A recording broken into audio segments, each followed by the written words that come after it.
me. I mean, Minotaur's over there, but he's about to die. I don't even think I need to shoot him. I'm waiting for that Yamato over there.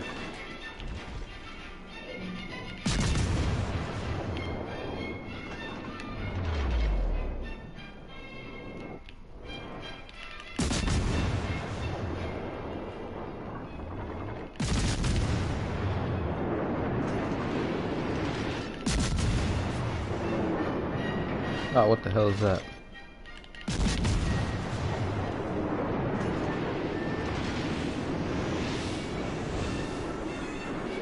Okay.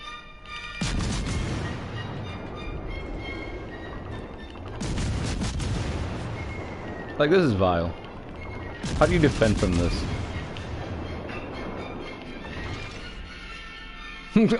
2 islands? 3? 3 islands. This is gonna be 2 islands. How do you defend from this? There's some jackass in the back of the map shooting at you.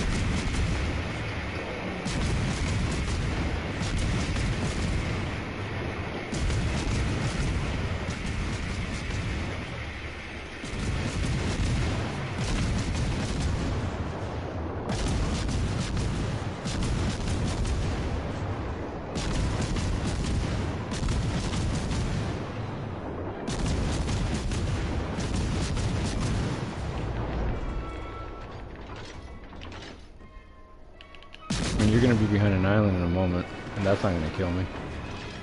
Ring-a-ding ding ding ding. Too far, buddy.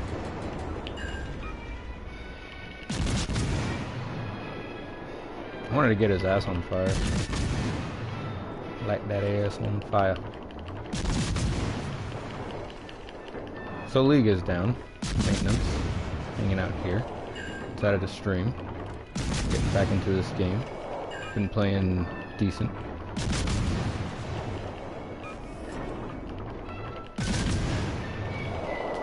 Not great, not terrible, just decent.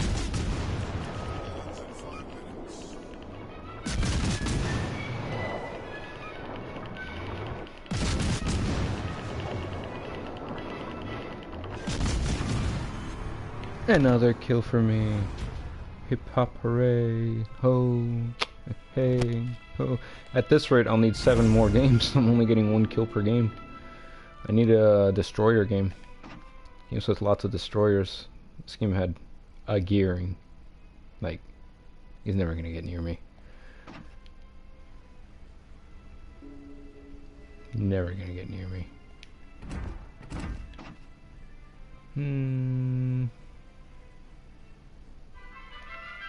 Meh.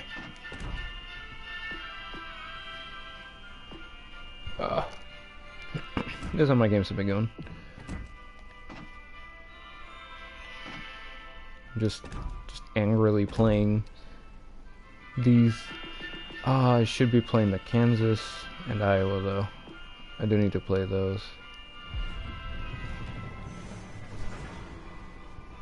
I don't want to play cruisers. My stats say cruisers are the best thing I play. The way I play, cruisers are probably the best thing I play. And yet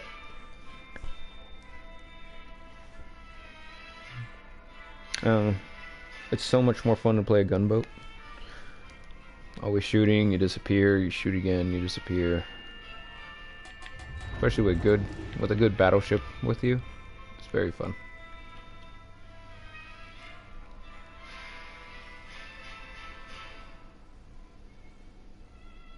I've been trying this George Dewey build on carriers. It's not great. It's honestly bad. But the AA, astonishing. Just fantastic. Okay, good. Make sure I was disabled there. I gotta get citadels. It looks like migration. Yeah. I might be able to get on it. I'll definitely be able to get it on the mains, but that migration is gonna be tough.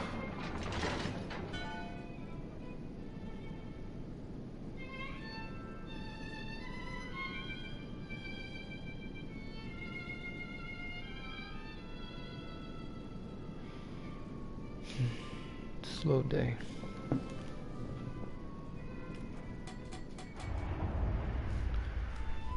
Cooking food. It's very interesting. I'm talking to people online, and they are some levels of crazy. When I was growing up, no, I mean, still growing up, but when I was their age, some of the people who I talk to, I'm just like, they think that I'm upset, and I'm like, no, man, you don't get it. I'm not mad at you. I'm shocked that you're this stupid. But obviously, I don't say that I'm shocked that they're stupid. It's just how stupid people are now. There's a difference between ignorance, where you don't know something. We're all ignorant. But then there's stupid, where you're willfully ignorant, where you know you don't know something and you like it. You want it to be that way. I don't want to know. And in fact, you get upset that someone points out that you don't know too. And that just says you don't know, but actually, like, shows you that you're wrong. Like that shit hurts people. Really want to shoot and get citadels, but there's destroyers here, and I need to switch to HE for the destroyers, but I really need my citadels for the challenge, so I can't switch to HEs. The choices. I mean, if I really wanted the citadels and I was desperate, I should be pushing up so I could get the thing over there. What? Riga, where are you? Like, what? You want me to push up on 2 destroyers in a Kansas? Do you know how slow I am, bro? Can't push up, but I can help you. I'm shooting at them. I will definitely help with that.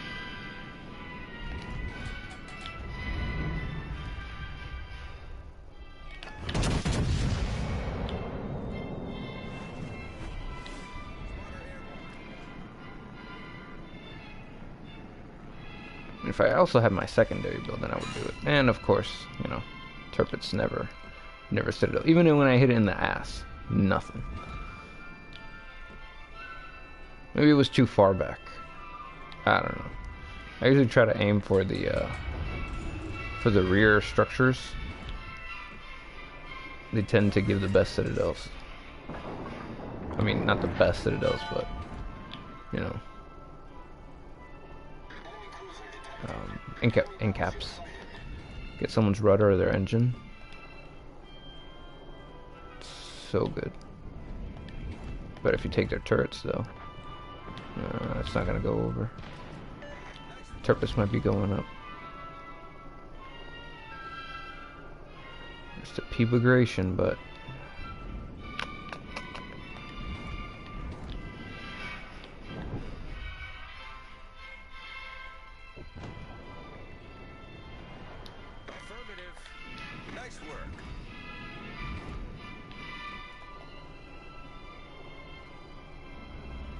I think he's gonna shut off his engines.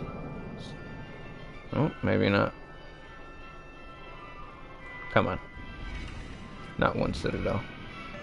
Not one fucking citadel. I heard him. I know citadels because it's a German ship. Turtleback bitch, as my friend would say. No, he was a turtleback bitch.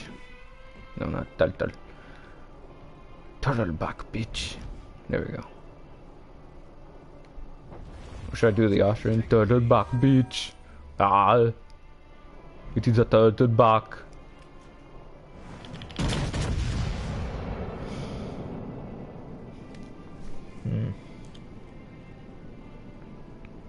So cooking and food, having weird conversations with people, how stupid they are, ignorance and stupidity. It's astonishing. You have these people who don't want to know. Like, they'll say something stupid. Like, let's say 2 + 2 is 3. And then there's the normal thing, which is someone just telling them, you're an idiot. 2 + 2 is 4. Why are you this stupid? Like, did you go to school? You know, that's toxic, telling them the answer, blah, blah, blah, no citadels. It's just how it goes. No citadels. But anyways.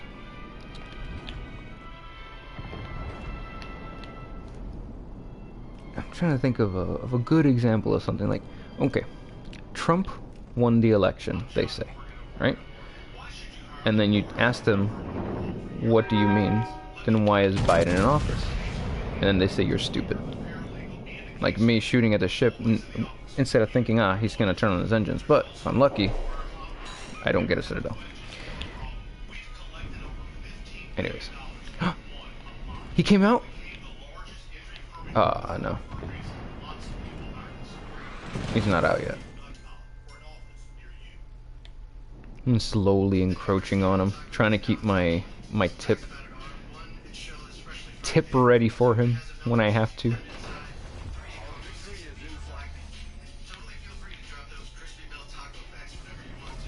Okay, I'm at 10. I have to be able to citadel the turpits at 10.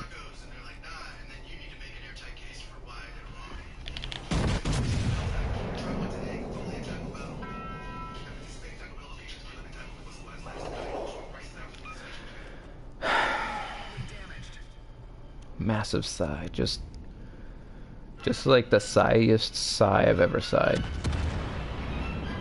Just uber sigh. 17k, not a citadel, any of that, because 7 shells landed on him. It was an excellent shot. If I do say so myself. I mean, seven citadels. Pain. I mean, seven shells. Pain. No citadels. So stupidity. Let's say I got those 7 shells and I could have gotten the citadel on them, but I don't know how. Imagine I were to say something like, I can't citadel them.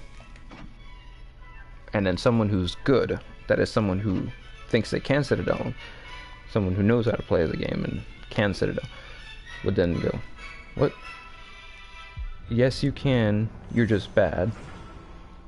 You know, same stuff at the 2+3 thing. If I were to say 2 + 2 = 3, then someone were to tell me 2 + 2 = 4, they're saying something along the lines of, what? No, it's 4, you're just an idiot. So with me, it's like 2 + 2. I mean, I would say I can't citadel them, and someone would tell me, no, wait, you can citadel them, you're just bad. Same thing. So that's willful ignorance. Regular ignorance is me not knowing whether or not I can citadel them and how to do it. Everyone can be ignorant. There's nothing bad with that. Don't feel bad. Just feel bad that you didn't know at the time. Like me, I feel bad that I didn't get a citadel because I'm like, I wanted a citadel. And that's actually from Seneca, that you only feel bad about things that you want, not knowing that was not in your control. You should only feel bad about things that were in your control that you chose not to act on. That you should make yourself feel bad about that. That way you can correct it, so it doesn't happen again. Remembering always that the first time you encounter something is the first time. It's not that, like, look at all these doctors and stuff. They say they practice medicine. What does that mean? This guy's been a doctor for 50 years and he's still practicing medicine? It's like, yeah, because every patient is a new patient. Every encounter is a new encounter. Everything is new the first time. So that baseball player who's played 1,000 times a bat, he can still fuck up. Faker who plays League of Legends, that guy who is like, everyone considers him a god because he doesn't fuck up, he can still fuck up. Stephen Curry, he throws baskets from 3 points. People are surprised when he misses because he can still fuck up. Everyone can fuck up because the first time you throw that ball is the first time you're throwing that ball. I mean, sorry, the next time you throw that ball is the first time you're throwing that ball. You only get to the fact that you had experience and you're used to throwing balls and you avoid making the mistakes you used to make. But that first time he throws that basketball, that's the first time. And that's why I like these games, because the first time you load up, this is it. This is the first time. It's not, this is my 500th game on Iowa. No, this is the first time I'm facing Poly 2525 in his Kagero, along with Axel and his Kagero, as Drystorm is in his Fletcher. While at the same time, this is the first time I'm playing with Okiribanto and is that Jace? No, it's not. Itinana on their Kagero while Punisher is in his Le Fantasque. Like, I have no idea who these people are. I have no idea who they are. They don't know who I am. It's very different from when you have all these stats and you look at the person and you're like, oh, I know their past history. You can look up someone's stats and stuff like that and be intimidated by what you see and say, this person has a lot of experience. But them playing a lot of games, them shooting a lot of shells, sinking a lot of ships, doing a lot of damage in one game, in multiple games, in all bunch of games in a row, none of that has anything to do with this game. This is this game. So many times where I've seen like the best player on our team, it's like someone who I know is on average scores higher than me, and they just boop, gone right at the beginning, and you're just like, oh, what happened? Why did he lose already? And it's like, well, it's that 1%. There's always that 1%.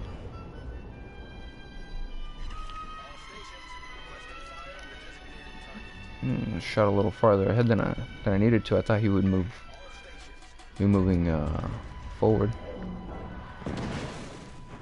and he appropriately set me on fire. He had the right shells loaded, but you know, I'm trying to get my a cruiser. Come to Papa. Yeah. No, mountain, please. Yes. Padre nuestro que estás en los cielos, por favor, dame esta citadel que te lo pido. Fuck it. Alright, so Christian God is not here with me today. Let's see which one is. Perhaps Odin? Maybe Odin, the All-Father, sits on high, watching upon us. Grant me the wisdom necessary to know where the citadels are. Give me the strength to overpower my enemies. The guidance of your wise words to seek justice when my allies may fall. Let me right the wrongs in the universe as I mistakenly waste my shit on a Bismarck that I missed, not knowing he was moving forward again. When there's a Shumfong right there, ready and willing for, like, he's begging me. This man is this man is begging.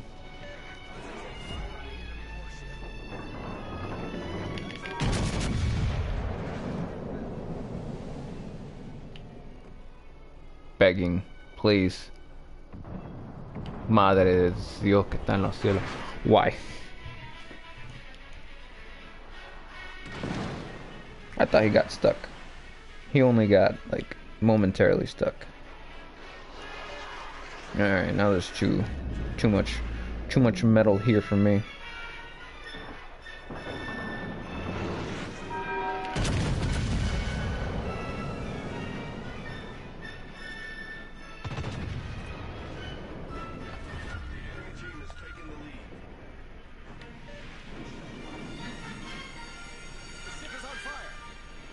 I just want my citadel, but I'm so bad. Oh my gosh. I haven't done this in so long. Just played battleships and constantly citadel people. I've been doing too much gunboats. You don't have to worry about citadels there. There's no long range shooting. What I got? 7.5. Alright.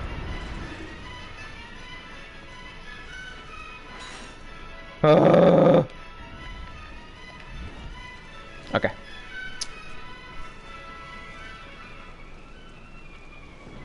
So stupidity and idiocy. How do you avoid being an idiot? Because you can't avoid being ignorant. You're born ignorant. Everyone's born ignorant.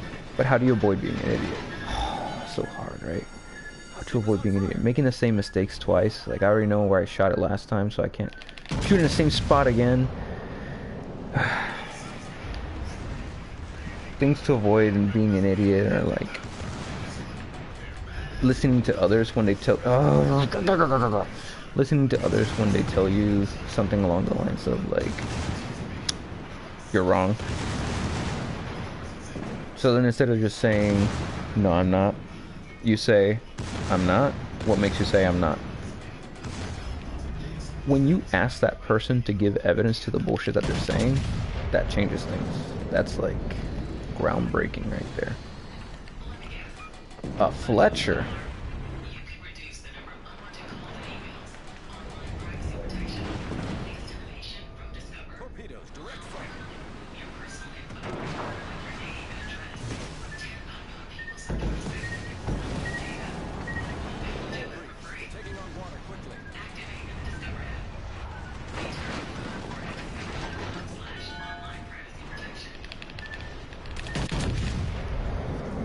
Oh, did I get it out? Did I get it out? I was hoping to hit it through the front end. I know there's some more armor there, but the American ships are just so bad at stopping from citadels.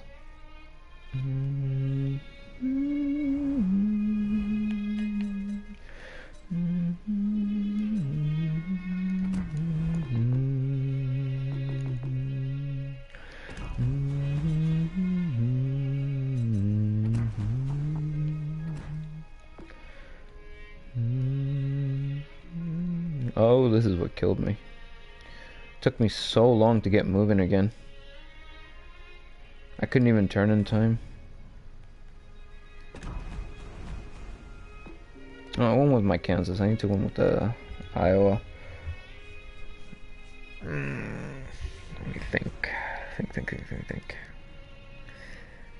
So I'm talking to these idiots who they say things. They don't know whether or not what they're saying is true or false. They're just saying something. There's nothing wrong with that. You can give your opinion. You can give your thoughts on something. One of the issues with it, though, is that they're not giving it as if it were their opinion. They're presenting it as if you needed to believe it too. In fact, that you already believe them. Everyone does. Everyone already agrees with it. So how do you combat stupidity like that, where the person is so willfully ignorant that they don't even want to recognize that what they're saying isn't true, or it could not be true? Like, they're cowards. They're terrified of facing the fact that, oh, maybe what I'm saying isn't true. On top of that, there's also the other side of it where they recognize that they don't know anything that they're talking about. So when you tell them, no, you don't know anything you're talking about, that they'll also assume that too. So again, going back to the 2 + 2 = 3 example, if I'm an idiot and I start saying 2 + 2 = 3, sorry, if I'm ignorant and I say 2 + 2 = 3, and then you correct me, you say, no, it's actually 4, I'll say, what? No, it isn't. Let me see. I am ignorant. I don't know. I'm giving you my best guess. So my best guess is probably 3. And then you say, no, it's 4. We can test it out. But let's see. That's an ignorant person. Now I'm going to show the woefully ignorant person who says, what? No, it isn't. You're an idiot. It's like, no, I think that you're the one being an idiot right now. It's actually 4. To which the person would respond something along the lines of course you would say that because you dress like that. Look at the way you look. I mean, did you even know the birthday of your mom before she was born? Like, could you even know that? See, if you can't even know that, then how could you know this? You can't count your mom's birthday, then how can I count on you to know this answer? What type of number logic is this? You're so stupid. Yada yada yada. This person who's willfully ignorant is going to do a few things. They're going to deflect. They're going to deny.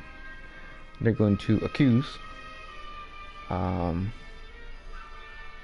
There's another one. So one of the ways that they do it is by saying, it's not that project. The way that they're behaving or that they are feeling, they'll say that you're the one that's feeling that way. Remember, these are stupid people. If you watch the movie drawing a blank, Idiocracy. They fully explain what's happening here and how it works. But there's other movies, of course, that try to do the same thing, and books, stories, yada yada yada. 1984 being one of the best examples of demonstrating what a stupid society acts and says. There's a difference between an ignorant society, a society that doesn't know that germs exist, so they make their best guesses as to what germs are. Again, 2 + 2 = 3 example. Let's say they don't know what germs are. Their best guess is that it's 3. 2 + 2 = 3. Their best guess is that it's a demon hiding in the midst, waiting to get you. And all you have to do is violate God's will, and the demon will go in you because you are no longer protected by God. That's pretty much what they believe. That if your soul isn't protected, your body will be invaded by a demon, and that the demon will take over. And there you go, people with deliriums, and they're sick, yada yada yada. They have no idea what the answer is. That's their best guess. A stupid person is someone who is told, not a demon, it's germs and bacteria. Wash your hands, wear a face mask, do some hygiene, and then you can avoid those things. It's not caused by a demon inside you or external to you. It's tiny little imperceptible bacteria that if you grab a device, you can't see them. They are perceptible, just not to the naked human eye. If you said all this stuff for the past people, they wouldn't believe you. You would need a mountain of understanding of how germs and life works in order to understand that, there are tiny invaders that can attack you, and that you are made up of entire civilizations, separate on its own, like entire worlds are within you. Like, how do you... I'm trying to use their language to understand, to explain this, and it's hard for me right now. Instead of saying organs, you can say that each of them are continents, and towns, cities, principalities, whatever you want to call them, and that you yourself are the king of said world or planet, which is your own, and that there's other universes, that is to say people who exist. It's like, this stuff is very hard to explain to someone who doesn't understand this stuff because there's ignorance.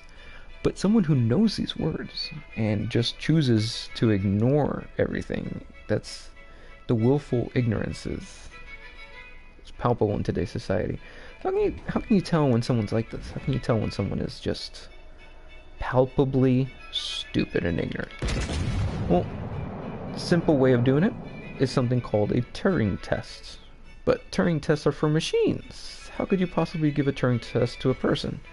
Very simple. The way a Turing test works on a machine is you ask the machine, how do you know that? Where did this information come from? What drew you to this conclusion? Or at least, that's how it works with a human. It's a Turing test. You're verifying whether or not the person is thinking on their own, or if they're getting their information from an external source.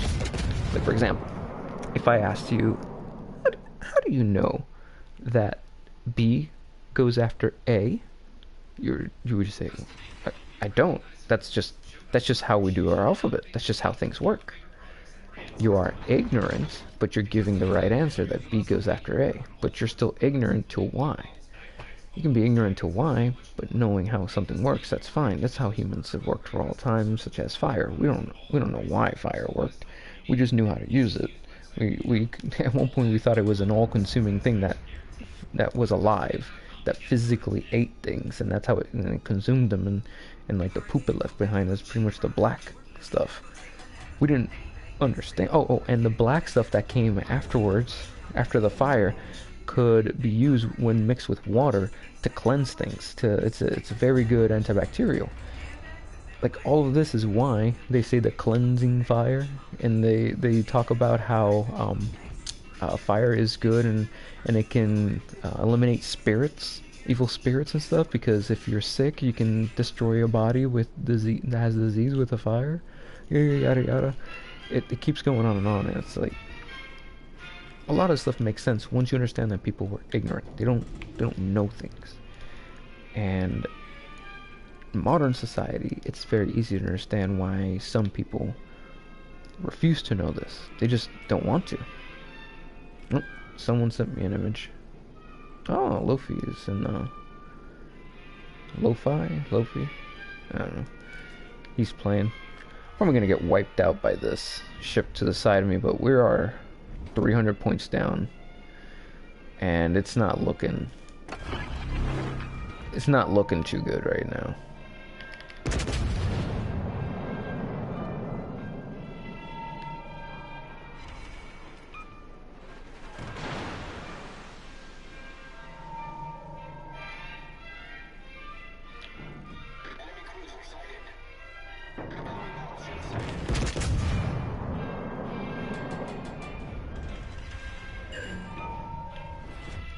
That's gonna take a while.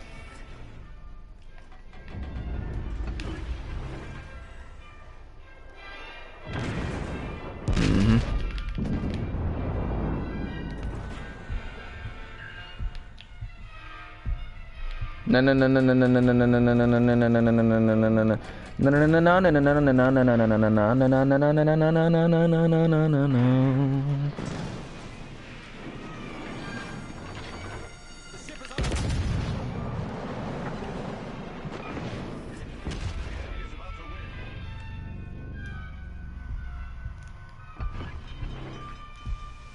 Gotta, you know, turn on the machine for the torps too. Where's the hidden torps floating in the ocean trying to kill me? America! The ship is on fire.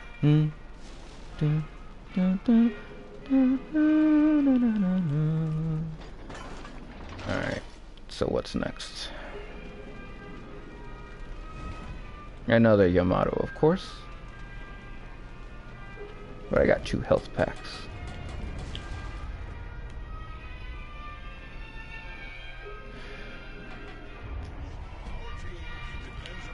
Our team depends upon you. It's gonna make it over? It's gonna make it over, but is it gonna land? No, higher. Okay. So down here.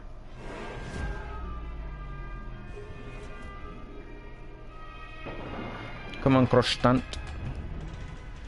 I know I ain't gonna win on points. I gotta kill all of you. In order to do that, I need that Yamato really close. I can't have him so far away.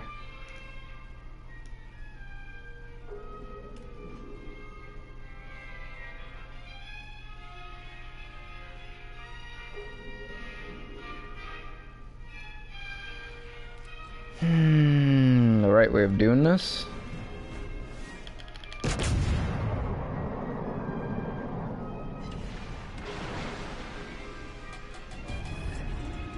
Okay, so he's gonna come through here.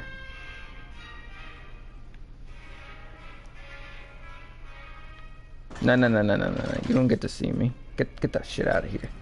Battle ends in 5 minutes.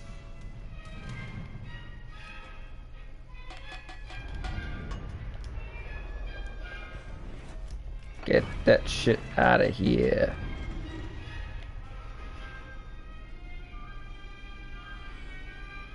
This is tough because that Yamato's about to kill me. I got 1 shot left.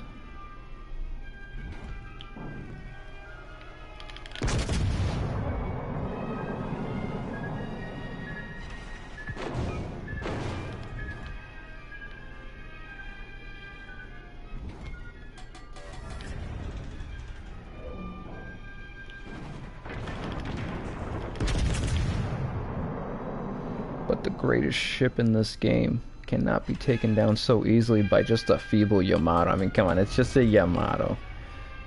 Your ship ain't shit. Y'all need a 4th enemy. 4th ally. Come on, where's your allies at?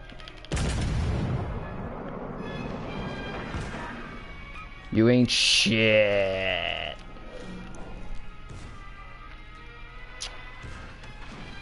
Where's your third ally at? I need to hit him with my rear secondary. With my rear cannon.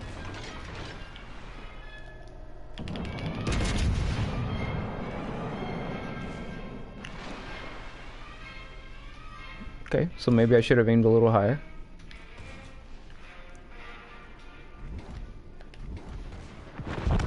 Hello, Motto.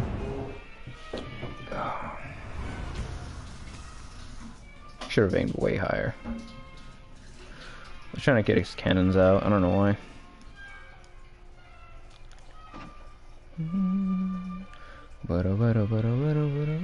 Oh, edged him out by 4 points. Someone left a message.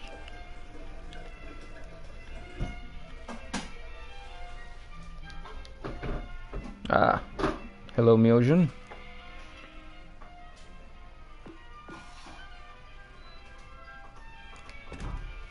How many more do I need?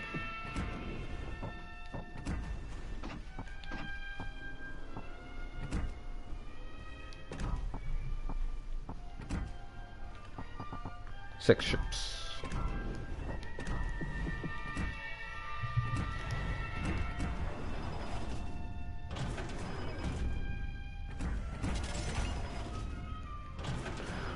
Chunking. Chunking. What am I chunking?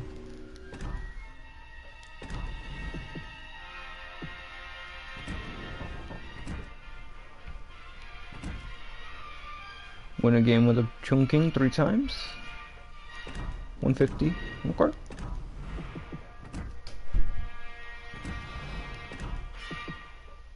Is a chunking here? No. Sadly, it isn't. Another comment? Ah! Conversation about stupid people, yeah. Not much of a more of a conversation with myself, I guess.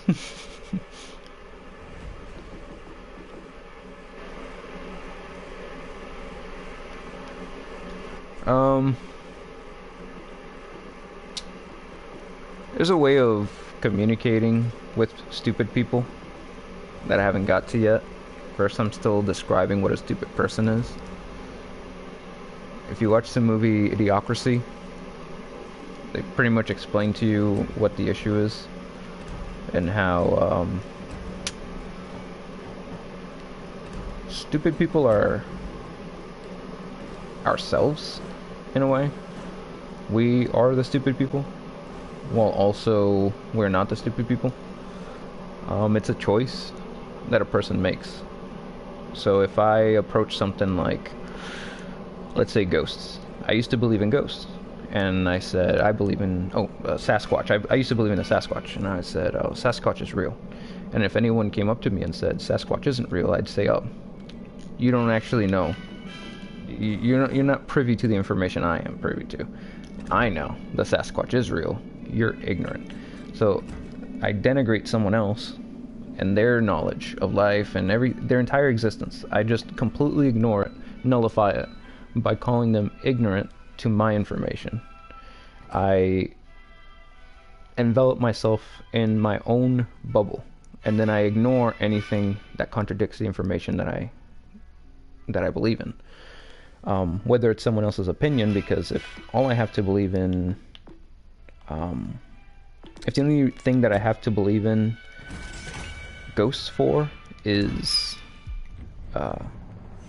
my own opinion, that I believe they exist because I say so, then someone else can nullify it with their opinion. So the best way that I can prevent that is by just giving myself reasons to ignore their opinions.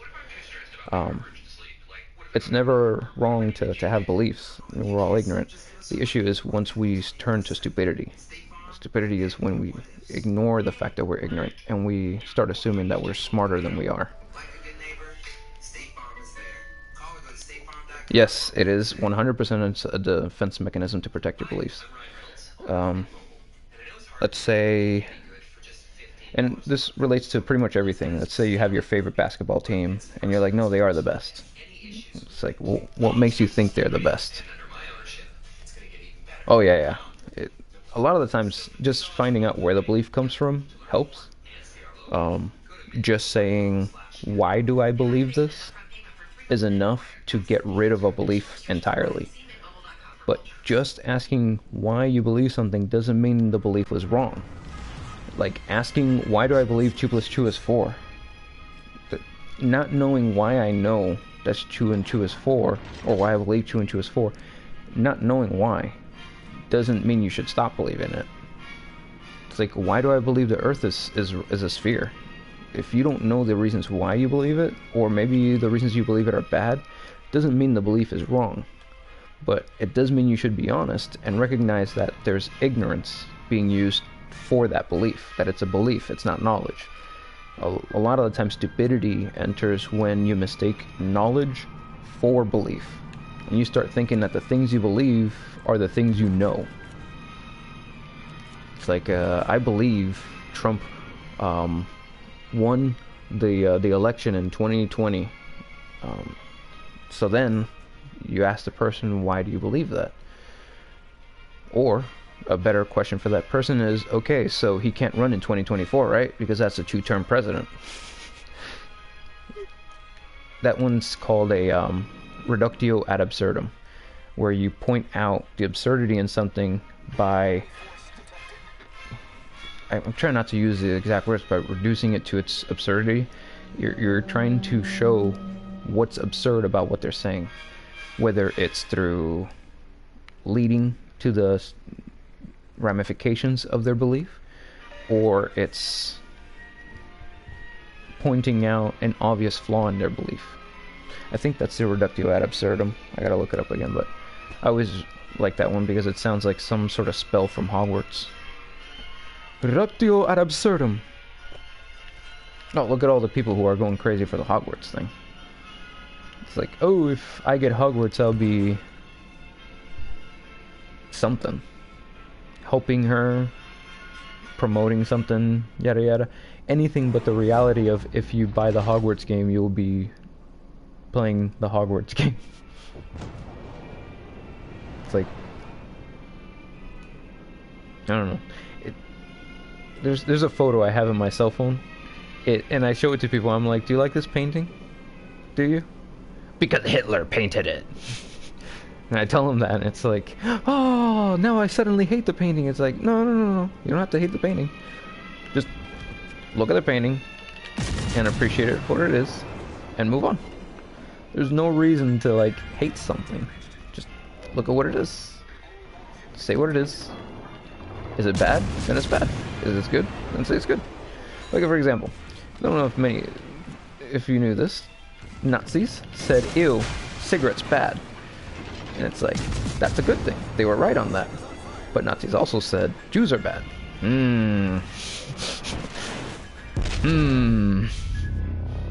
Do I? No! I don't know anything about the Ramat. It has deep seas. So my AP is not as good as I thought it was. Or am I just really bad at aiming? No, I was really bad at aiming. I was aiming really poorly. That's what it was. This has deep sea torps though? That's nice. That's nice. Did not know I had deep sea torps. So Ramat, a higher tier? Tier 5. Yeah! I just killed a tier 5 with a tier 4. I don't care. I have to win this game. My team will win it for me. I believe in them. That's pretty much how I got up to the Gajamata. I just went straight to people with the Fushun and the other ones, the Jianwei. Went straight at people, stank them. If I failed, I failed. If I won, I won. Very American styled. Just send as many Fletchers as you can at the enemy, and you know, if they come back, then great. If they don't, then oh, they died for the cause.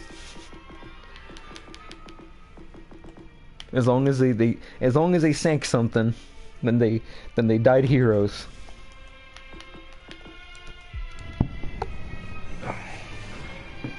At least that's how it was until Omaha, and then the American generals and commanders were like, Oh, wait, we need to plan ahead of time? Ugh. Intelligence and stupidity. It's all avoided through methodological processes. So if all that means is follow a systematic approach, step by step. 1, 2, 3, 4. Do step A, step B, step C. Do a checklist. Don't approach until X is you're aware of X. You do systematically things like that, and you can avoid stupidity. But the problem is, if your methodology is poor, then you'll reach stupidity. A simple example of this, you can see someone who is very smart, like, what's his name? Dawkins, approaching very stupid beliefs in a very bad way. Suddenly he's being called a TERF, even though he's not against anything like that. It's amazing. Because he didn't approach it in the right way. He was ignorant of what he was talking about, and he just spoke. What's her face? Harry Potter games. So fun. So fun talking about shit. Oh. That's weird. Says there's a 7th comment, but there's no comment. Oh, there. What is your opinion of the Hogwarts Legacy controversy about trans people? Have you seen the J.K. Rowling's tweets? Transphobe, anti-Semitic? I can't see your full messages. That's so weird. I wish there was a way I could see the whole message. If the message goes past a full past a certain amount of words, it disappears.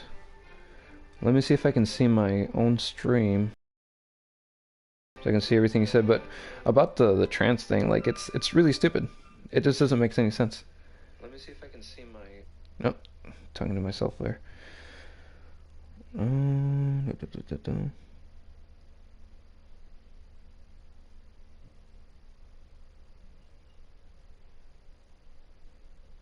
Oh, it doesn't show the message you just wrote. That's frustrating. How can I up? It says live chat, but it's not updating live.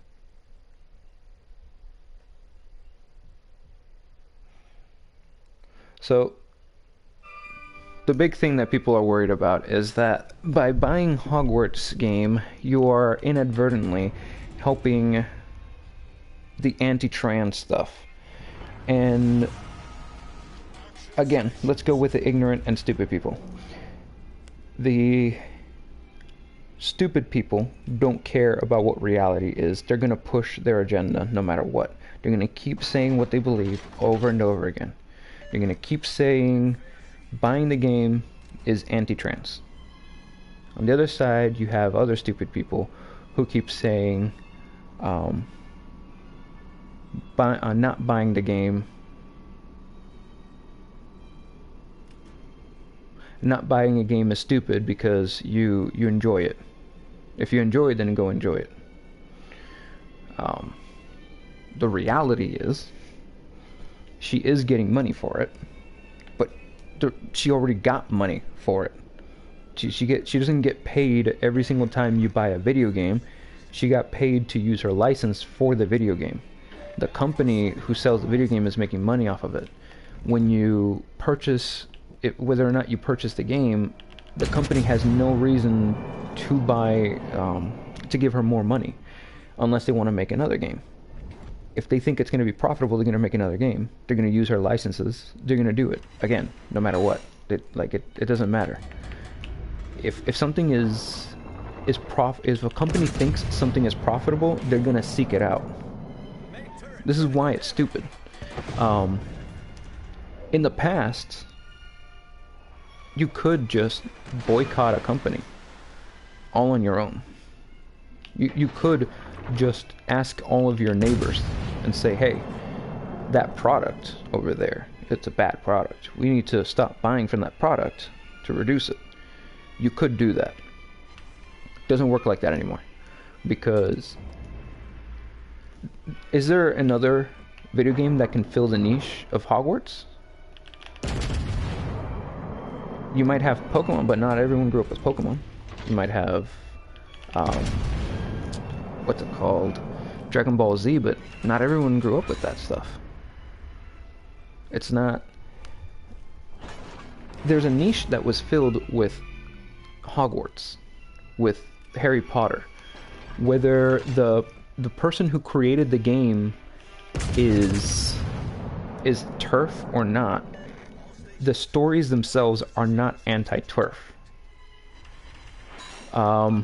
Whether Henry Ford, for example, who was an Irish anti-Jew Christian, I believe he was Catholic, I can't remember, but he was definitely Christian, and he was anti-Jew. He, regardless of who he was or what he believed, Model T was an excellent car for its time. It was manufactured cheap, in large quantities, sold relatively cheap, in large quantities. The car itself had nothing to do with anti-Jews. Buying the car, you could say, oh, you were helping anti-Jew mentalities by buying that car because you're giving money to someone who was anti-Jew. But then the question is, what's the alternative? What else are you going to get? You need transportation that's reliable enough for your family. What else are you going to get? So other companies sprang up. You could boycott Ford and buy the other company, and little by little get everyone in your community to stop buying Fords. You can do that. But no one did that because a lot of people in the area were also, anti-Jew or ignorant to what he believed, blah, blah, blah. So he profited off of that. But the company today is not anti-Jew because the product was never originally anti-Jew. So whatever came after the Model T, whatever his company did afterwards, had nothing to do with being anti-Jew. The same exact thing can be said about Volkswagen and other car companies that were like Volkswagen was one of them that is like specifically made by Nazis, that who now today has no ties to Nazism. In fact, they try very hard to distance themselves because of their past. The product, if the product has nothing to do with what people are bitching about, then what you have to do is find an alternative or seek ways to remove the profit motive from benefiting them. Trying to think of another modern example.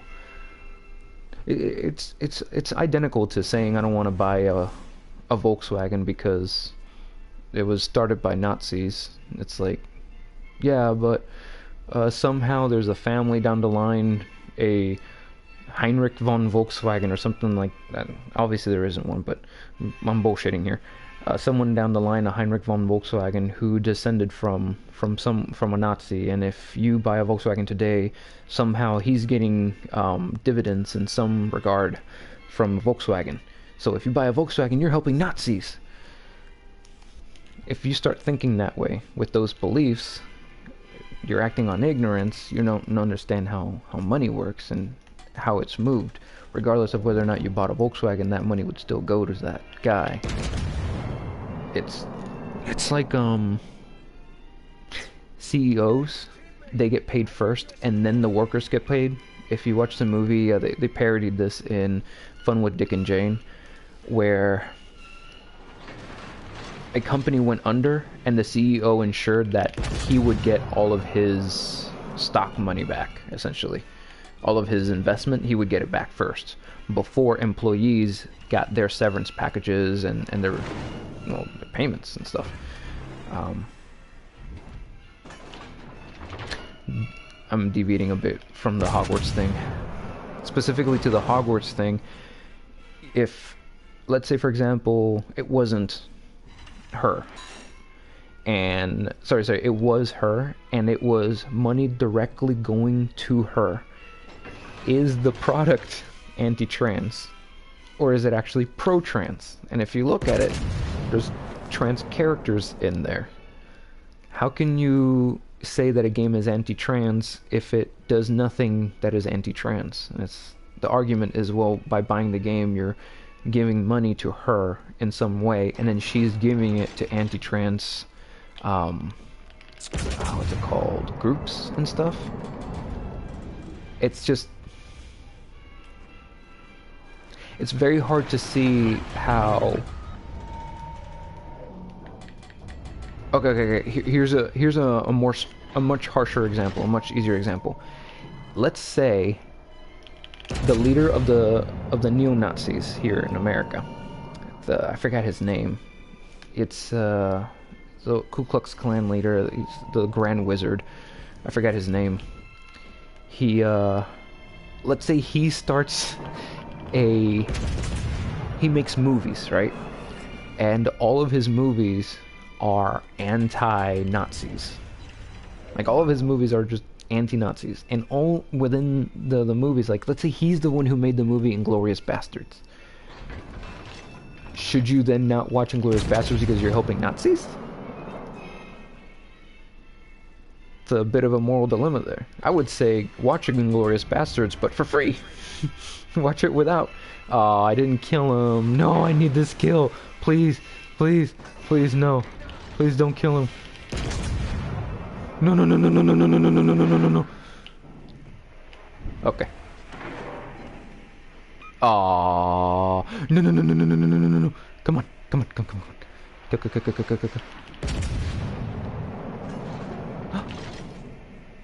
He's a pro. He dodged. He's good. Yes. Good job dodging his shells. Always dodge the Conqueror shells. Don't pay attention to me. Shit, now I gotta go see what these comments said.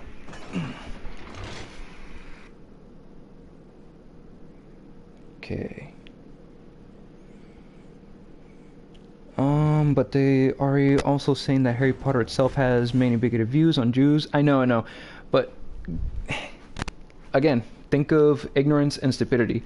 This is something people are saying. They're just saying it has references to Jews, even though goblins have existed in mythology for thousands of years, and it wasn't until Nazis, except for example, people saying you shouldn't use a swastika in Buddhism now. Like, if you show the symbol for Jainism, it has a swastika on there, but that's because Nazis took that symbol for themselves. It's the exact same thing with people using the OK. If you put your finger and your thumb together like an OK symbol, and you take a photo with it, that's now, it's like, oh, you're promoting the white supremacy, but that you're not actually doing that. You're just saying okay. It's just that white supremacists use that symbol as a whistle. So because other people use goblins as a whistle for Jews, therefore she's doing it. It didn't make sense. What's his face? There's a satirist. He was on the Daily Show. Jon Stewart. I was going to say Daily Show with Jon Stewart in order to remember it. So Jon Stewart was the one who was like making that joke, saying, "Oh yeah, they got references to Jews in there." If you actually watch the clip, he was joking. He didn't actually mean that. And then later on, and no one was talking about, at least as far as I know, people weren't talking about this, saying that about the Jews thing until he did it. I wasn't aware of it.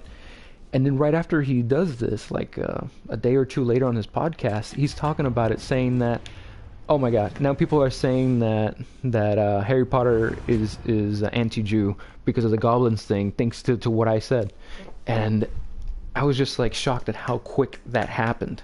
How quick after he says something, someone quotes him saying it, and then another person says, you know what, that sounds so good and so true, I believe it now. And not only do I believe it, I'm going to make you believe it too.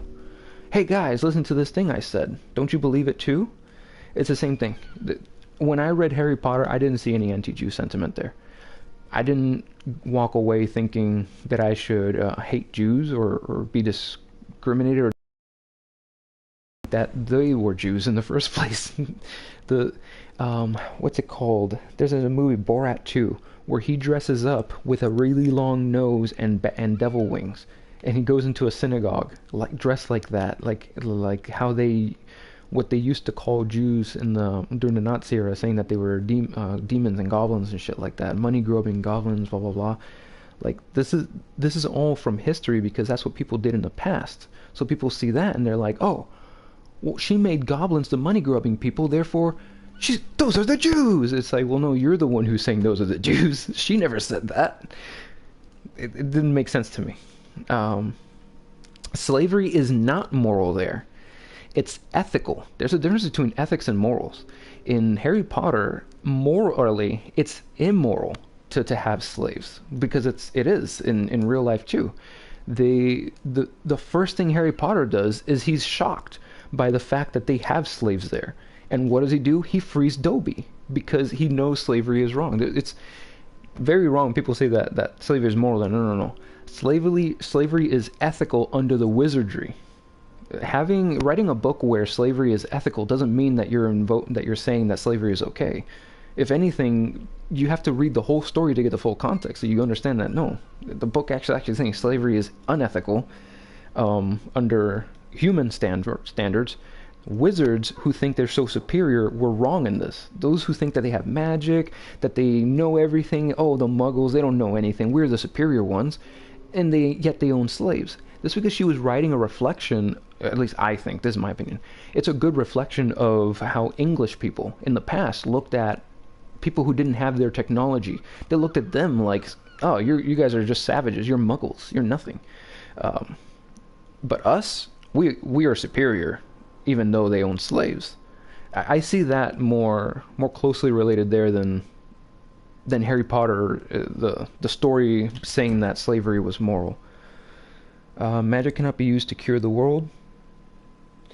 It's not that magic cannot be used to cure the world. It's that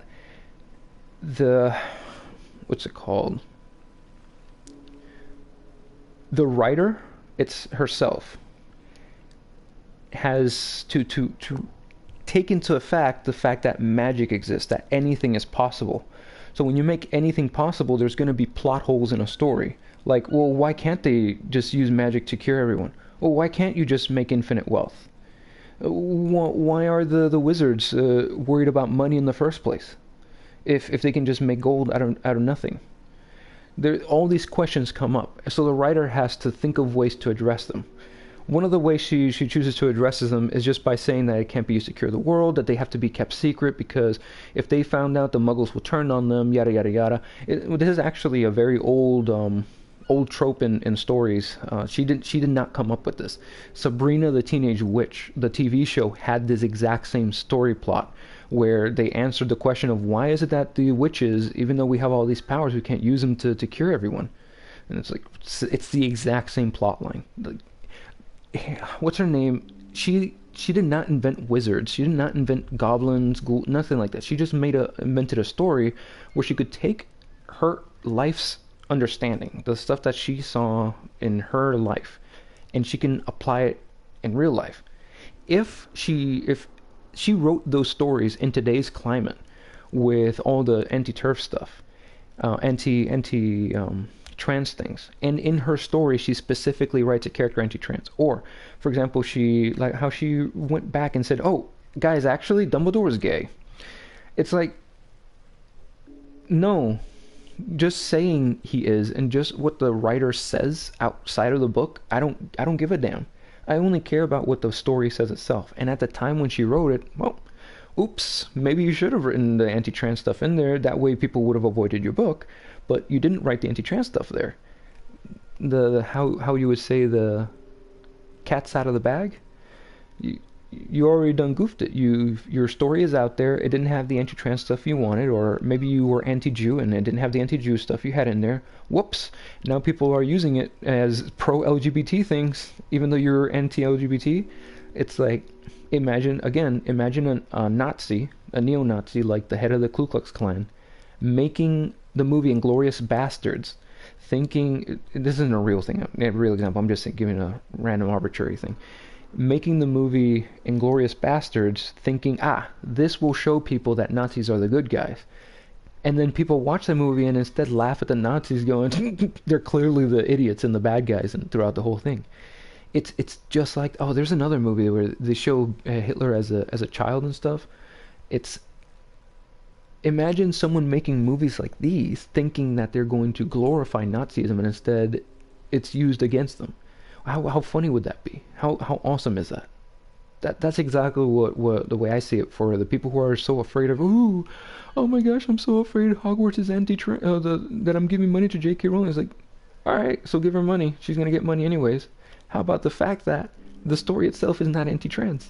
Instead, it promotes LGBT and thinking for yourself and stuff like that. You know, it's not pro-gay, it's not pro-LGBT, but it's not anti any of that, and it also normalizes a lot of that stuff.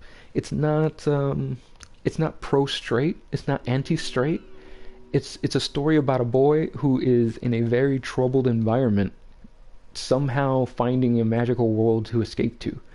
The thing that every kid who's like facing hardship wishes, that they're all like, they feel like they're trapped in a closet type of thing.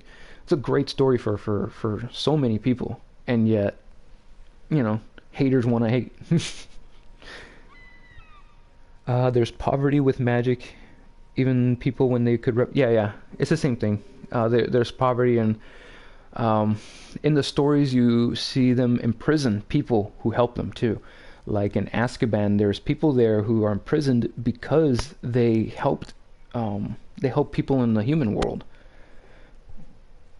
Harry Potter himself was gonna get trapped because he helped people in the human world. I don't know. Yeah, I know criticism isn't only about JK, but a lot of the criticism that they're giving is me. Sean has a great video about Harry Potter. Nice kill. Oh, thank you. I'll have to watch Sean's video. And I know who he is too. I've seen his stuff. He usually gives a good what's it called? He usually gives good critical thought to things while demonstrating, like pointing out, I am biased, this is my bias. Like he is clearly aware of what rhetoric he's trying to use to push people towards things. That's why I like him. He seems very honest. The only thing I don't like him is that his videos are usually 20 minutes too long. Everything he talks about is just like, oh my gosh, my guy, you've said this now for the 5th time. I got you. You don't have to give a 5th example for the same thing. The 3rd example was good. I'm good with the 3rd example. But then you see his 7th example for the first thing, and you're just like beating a dead horse at this point. And at that point, you're 10 minutes into the video, looking at the 30-minute mark, going, Sean. That's how I feel about Sean videos. So I take my time with them. I watch them far and few in between.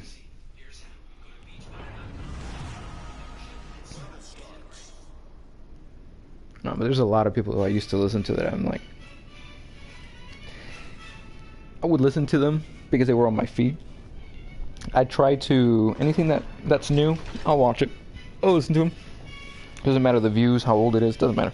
I'll watch it, I'll comment on it, that type of thing. And there was someone, and I forgot their name. It was like Teal Bear or something like that. I don't know. There's so many weird ones that were out there. Sargon of Akkad. It's like years ago. It's like 5-6 years ago when these people were getting popular and stuff. And I'm watching them. Pigeon Speaks, I think, Black Pigeon or something. I don't know. I'm watching a lot of these people, and I slowly started blocking certain people, taking them off my feed, and subscribing to others. The ones that I really didn't like, I subscribed to them so I could see their stuff. And then after like the 3rd or 4th video, once I was sure that it wasn't my own bias, that no, they are consistently doing these things, trying to fuck with their audience by they're trying to CNN their audience, if I could. Like Sargon of Akkad is like the biggest CNN.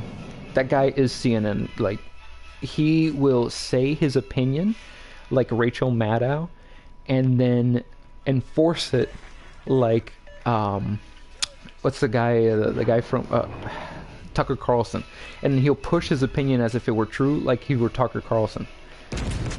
it's a combination of the two, where he manipulates stuff and uses biased accounting by not telling you the full truth, by insults, yada yada, and instead relying heavily on his confidence and assertions of things.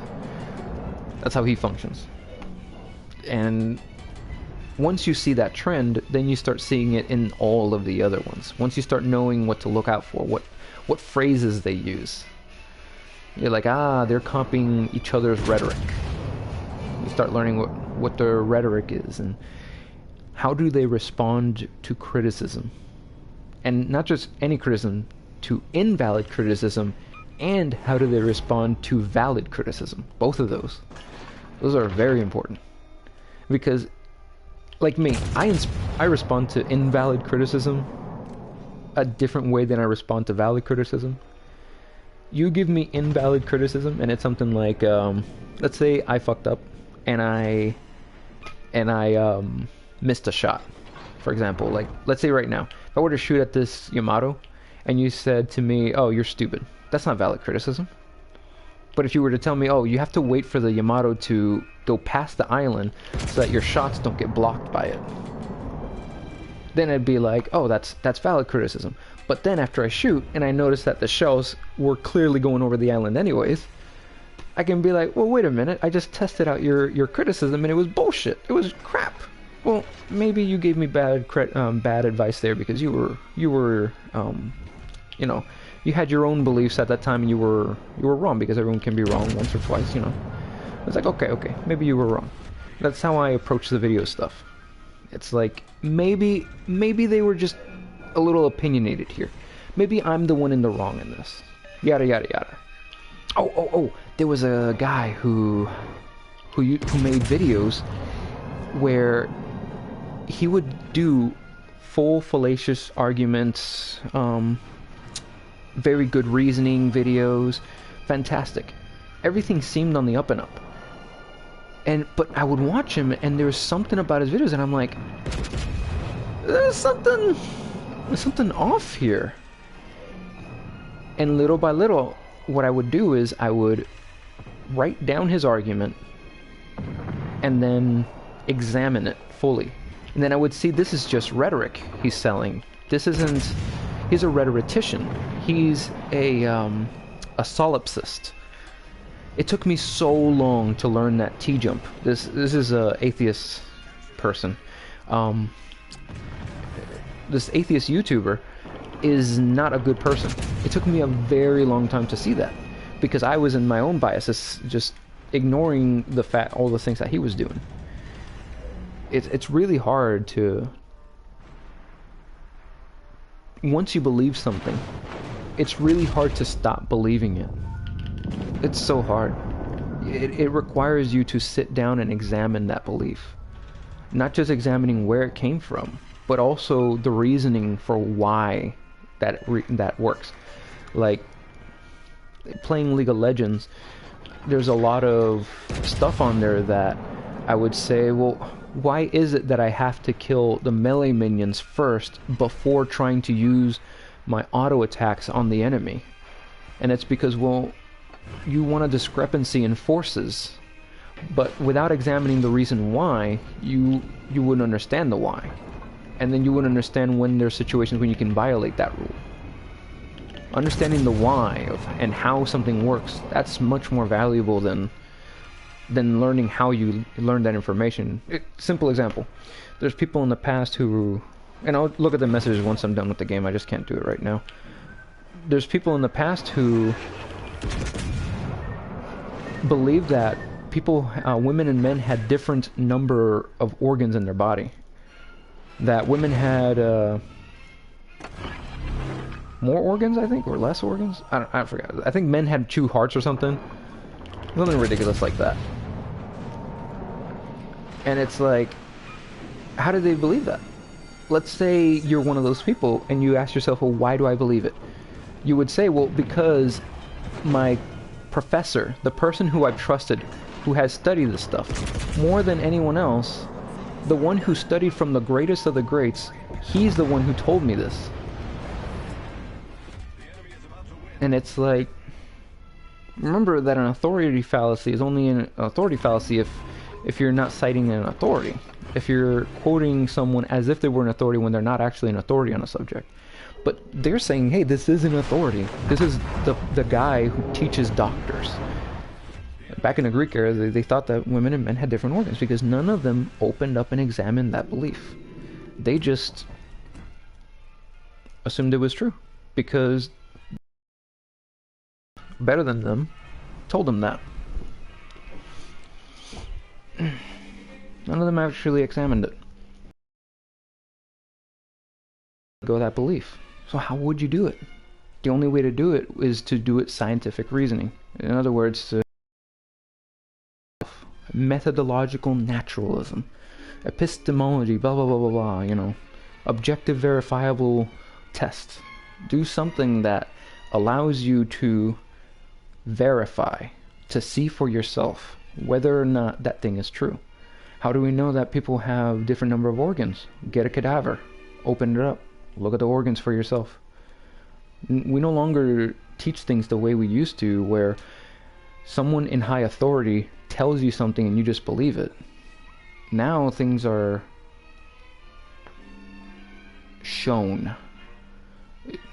If you go to college, this is why you get people who are never went to college who say that if you go to college you get stupid, because you no longer think like them. It is the parable of the cave, where you're trapped in a cave. Let me put my other ship. You're trapped in a cave. You don't know you were raised in a cave. The shadows on the wall, that's what you think reality is. You have no idea how this happened. But everything you see on the wall is what you think reality is. Somehow you're unshackled, brought outside the cave. And then, oh, lo and behold, that's not what reality was up in the cave wall. Ducks aren't just this black silhouette of a duck. They're actual 3D figures. Oh my gosh, that's what a duck is. I see the whole of a duck. I see it can fly, and what flying actually is. It's not just it getting smaller, it's actually flying in a distance further away. It's not 2D, it's 3D. Blah, blah, blah, blah. Then you're like, shit, I need to go tell this to the guys who were shackled with me. All of them, we all agreed that the thing on the wall was a duck, but I mean, the guys who were born there before us all agreed it was a duck, but how do we know that it's not a duck? How do I get them to believe me? You go down there, you tell them, hey, guys, that thing on the wall, not a duck. They start laughing at you, ridiculing you, because you don't believe the same thing they do. It doesn't work like that anymore in schools today. It works exactly like that now, because they were the educated people, the philosophers, who understood how the world worked, or so they said. We are the philosophers who understand how the world works, not they, the populace. So when they, the philosophers, speak to the populace, it's like going back into the cave and telling them, hey, the duck on the wall isn't real. Imagine Diogenes, who came up to people, and they did things like sneeze or belch. Their stomachs grumbled. They would laugh. They would cry.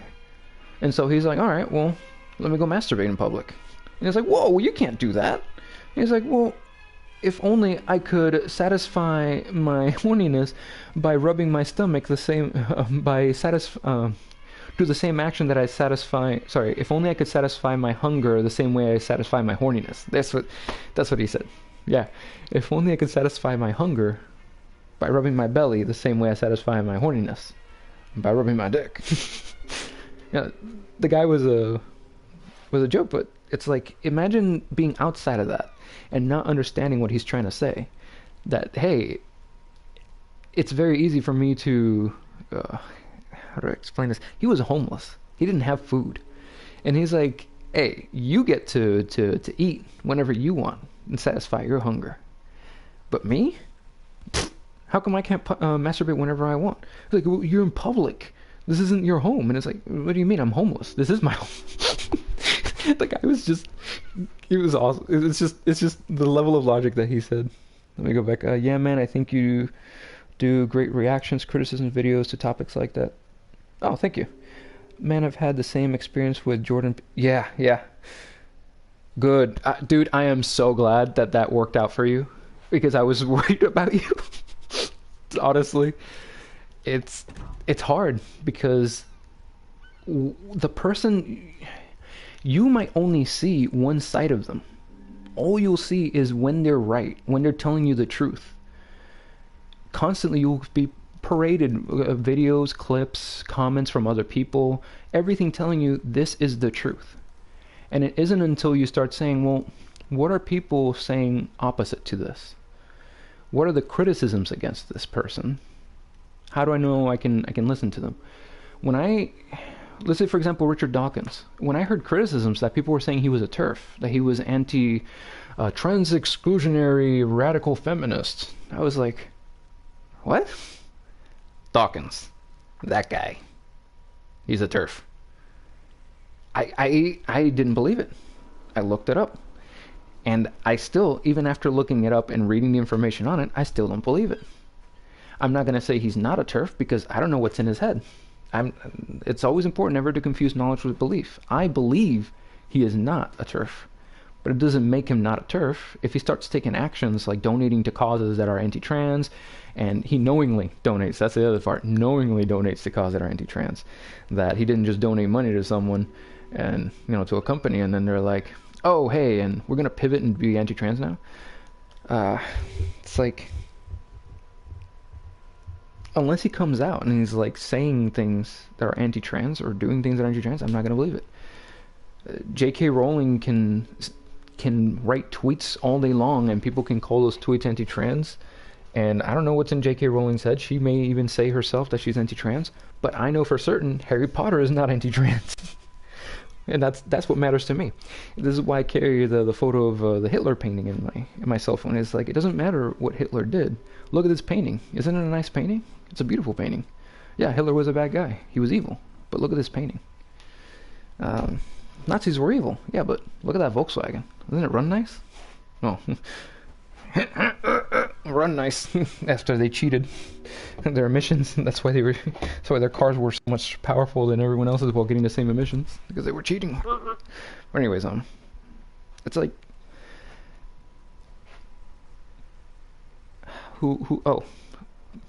remix to Ignition. Fantastic song. Love it.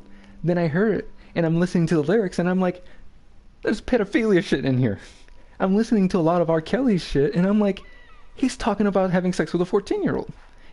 The song almost explicitly says age is just a number. Like, it's pro-pedophilia. That's why I don't listen to any more R. Kelly, because whenever I hear the songs, it's not that I think of, oh, hey, he's a convicted sex offender, he's in jail, he ain't paying taxes, he ain't paying his lawyers, he blah blah, he's a terrible human being, blah, blah, blah. I'm not thinking of that. I'm thinking, yo, this song is talking about like having sex with minors. I don't like that. That's why I don't listen to his songs. If the painting that Hitler painted had anything on there that was anti-Jew, I wouldn't like the painting. I wouldn't be looking at it like, that's a pretty painting. I like how he did the curves there. He did a little curve. He didn't put the buildings line straight here. They're actually slightly off tilt to because that's a mistake. And like, I would examine the painting. Like, what was this artist doing? I look at him as the artist, Hitler. How awesome would it be if Hitler would never become Hitler and he would become a painter? That would have been great, right? How awesome would it be if what's his face, R. Kelly, never put any pedophilia in his music? How awesome would that be? I would be able to sing Remix of Ignition all day, even though he's a convicted sex offender. Like, how great would that be? But that's not the reality we live in. The reality I live in is there's a guy called Hitler who killed a bunch of people, and buying his art means that you are inadvertently funding a lot of the old racist shit. This is one of the reasons why you can't have Nazi paraphernalia, because it's not memorabilia, it's paraphernalia, because it's illegal. You can't have Nazi paraphernalia unless you're allowed to by a bunch of Jews because they said so. That to me is just so wrong, and property rights and stuff. But that's how our society has seen it. Not in America, at least. Other societies, at least, can't own something because inadvertently they profit from it. It's because they don't want the purchase and sales of these things. They don't want to be spread the ideas. It's thought control. But then, how far does thought control go? I'm going on such a long tangent here. I'm thinking now about my friend. He lives in Germany, and I told him, okay, so you want to talk freedom? Even though I don't believe in Nazis, I can fly around a Nazi flag if I wanted to here. I can drape myself around in it, and I can say, oh, Jews are evil, all I want. Can you do that in Germany? And he's like, no, you can't. You can't fly around, not even the, I forget the name of the flag, but it's not even a Nazi flag. I think it's the World War One flag. You can't even fly that one around, because that's the one that Nazis used too. I think for battle or something. But it's, imagine over here in America, we said that you can't use a Confederate flag. It's illegal to fly it. That's essentially what it is over there. They're trying to erase what the Confederacy did. They're trying to erase pro-Confederacy shit is what they were trying to do in Germany, because they don't want someone going pro-Nazi. Anything pro-Nazi. But again, thought control only goes so far, because then they just start flying the American Confederate flag. And it's like, guys, in Germany, the Nazis are flying the Confederate flag because they appeal to the ideologies over here. Maybe don't fly the Confederate flag in America, even though it was technically not specifically for the Confederacy. Maybe it was a little bit too co-opted then and now by them, to the point that it's no longer recognizable by the it was no longer recognizable by the Union. It's not our flag. But no, these arguments go away to people who are talking about woke.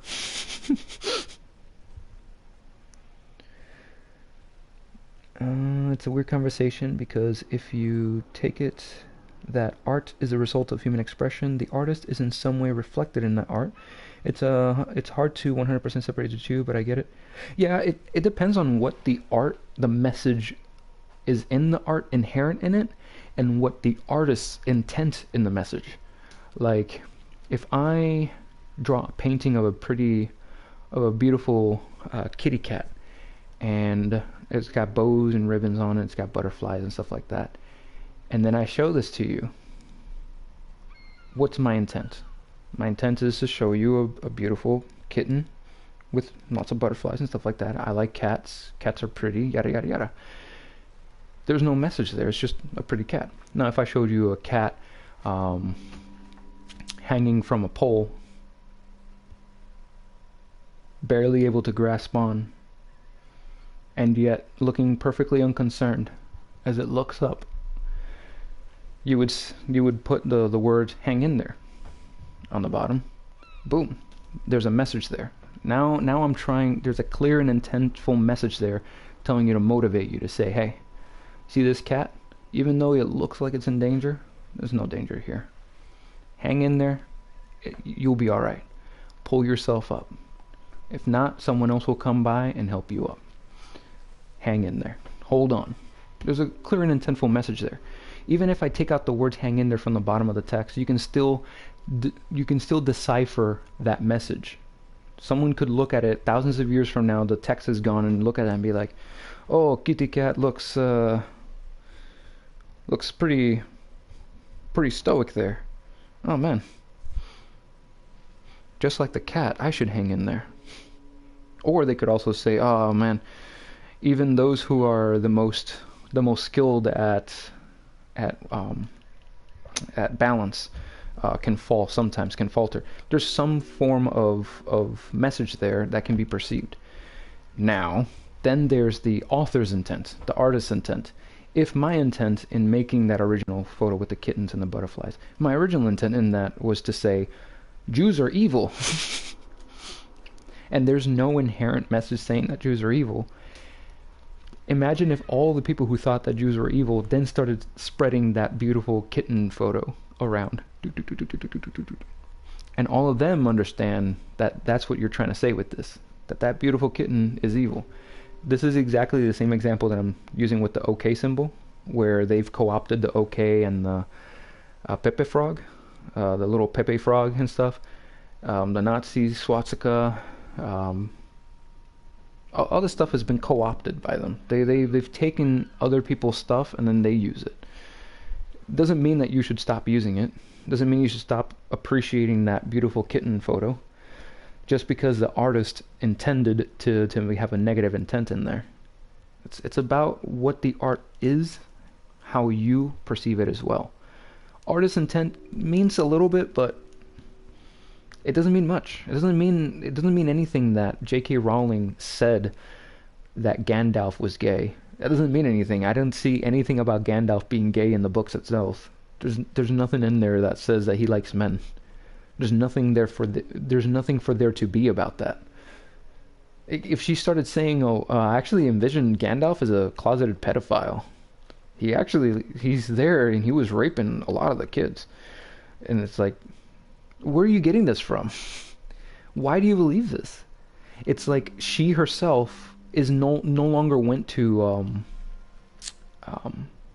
didn't attend English class. Like, she forgot what English class was, where they're asking you to think critically about these stories, where you have to answer the questions: who, what, when, where, why, how. What in the story makes you think such and such thing?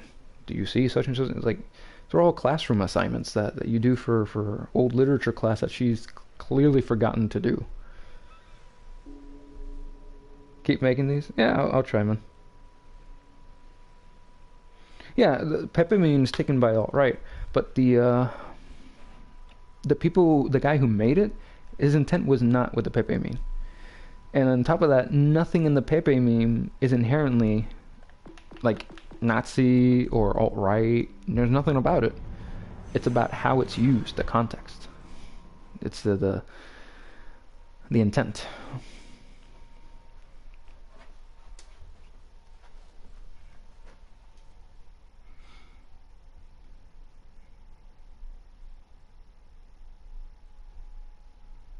Oh man, but stupid people.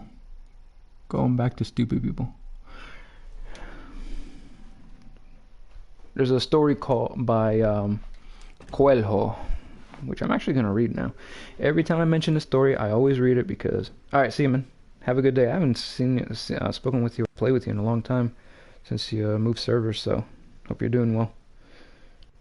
And your mom, too. I hope you managed to get through to her. But farewell.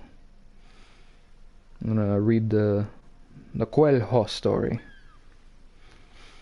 Paulo Coelho. A powerful wizard who wanted to destroy an entire kingdom placed a magic potion in the well from which all the inhabitants drank. Whoever drank the water would go mad. The following morning, the whole population drank from the well, and they all went mad, apart from the king and his family, who had a well set aside for them alone, which the magician had not managed to poison. The king was worried and tried to control the population by issuing a series of edicts governing security and public health. The policemen and inspectors, however, had also drunk the poisoned water, and they thought the king's decisions were absurd and resolved to take no notice of them. When the inhabitants of the kingdom heard these decrees, they became convinced that the king had gone mad and was now giving nonsensical orders. They marched on the castle and called for his abdication. In despair, the king prepared to step down from the throne, but the queen stopped him, saying, "Let us go and drink from the communal well. Then we will be the same as them." The king and the queen drank the water of madness and immediately began talking nonsense.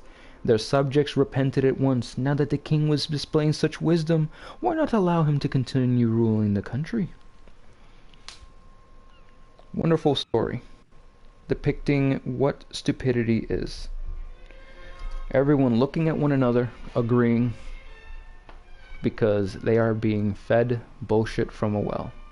The king having his own well, protected, clean water feeding to him, has no understanding as to why the citizenry is talking like madmen. And the queen, knowing that the king is nothing without his subjects, tells her, "Let's do what they say." Let's just drink from it. We're gonna lose our lives anyways. What's our minds?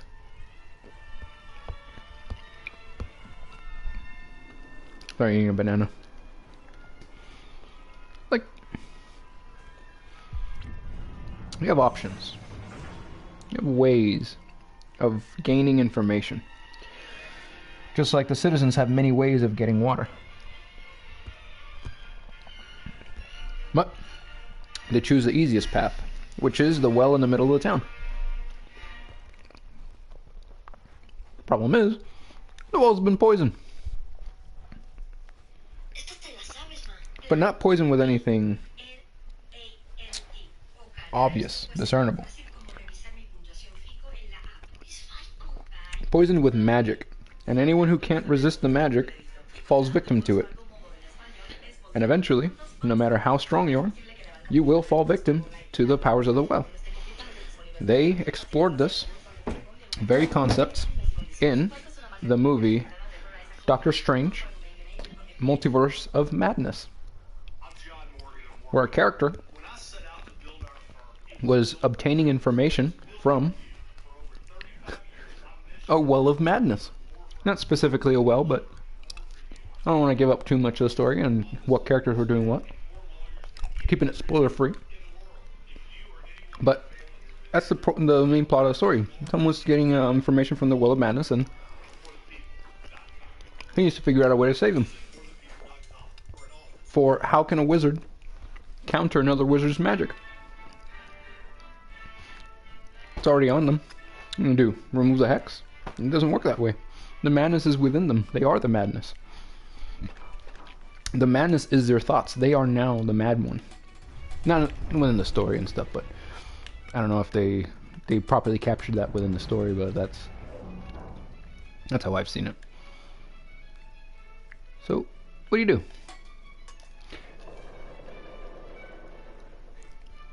In case wondering, what madness am I talking about? What are you talking about, Suki? What the fuck are you saying? If you take that story and you say this is a true thing that has happened multiple times in the past, you say when has that happened? How has that happened? What correlations do you see in this? Yada yada yada. If we could go back in time a little bit, I could show you, but I can't. So instead I'll talk about it.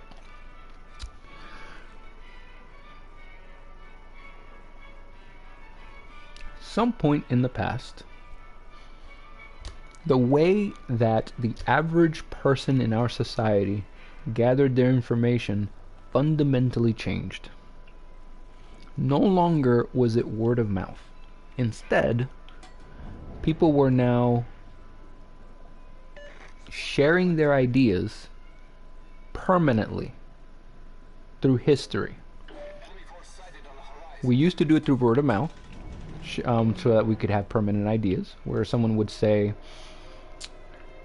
that thing in the sky, it's in the shape of a man, the name is Orion, and when he is at this point in the sky at this time of day, it means that winter is such and such distance away from us.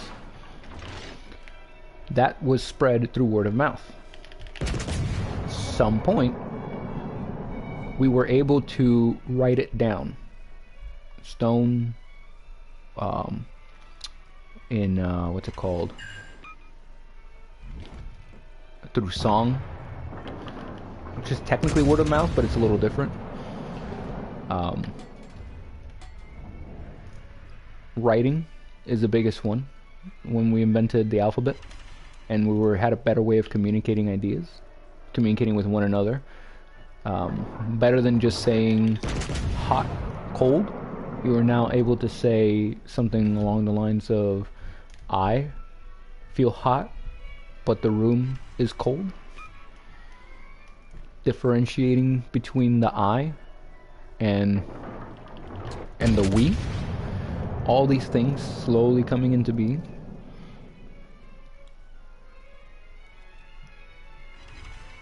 And little by little, we were communicating in a harmonious way. Things that, at the pace where you could receive information, you had an ability to verify it. But then came certain people who took advantage of this, who knew that if they said enough lies in a row, whether they knew it inherently or not, that if they said enough lies in a row, they could manipulate this simple algorithm that we all have of how we know whether something is true or false when we hear it, verifying it. They took advantage of the fact that we can't just verify things like that. They're called demagogues. They just lie, and then that's it. They get money like that. But then the written word came out, and now with libraries, it was a lot harder for someone to lie about things, because we have these books, this written accounts of the facts. Not necessarily whether the accounts were true or false. Like, just because it's written down doesn't make it true. Just because they wrote down 1 + 1 = 2 doesn't make it true. But if someone were saying something like, you owe me blah blah blah amount of money because on this day you bought such and such thing, now we can keep a ledger of it. Ledgers can be faked. So how do you unfake that? Financial investigators, blah blah blah. There's so much through history that can be verified through just finance. Has nothing to do with faith. You don't need to just trust it. So the written word is here. It's very helpful. But then comes a better way of spreading your ideas, because with the written word you can spread one idea to countless people for eons, for years. As long as that book exists, you can still spread it. But we still needed a way to spread ideas as a whole, instantly, to as many people as possible at the same time.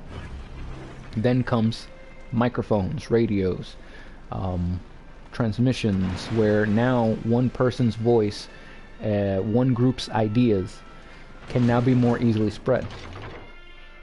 How have revolutions always happened? Because some newspaper is now speaking out against the government. Their ideas are now spreading amongst the population.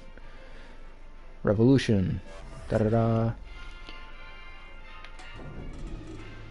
But something happened called the internet, where now it's no longer you can spread your ideas to people within your area, within your hearing distance, to the radio.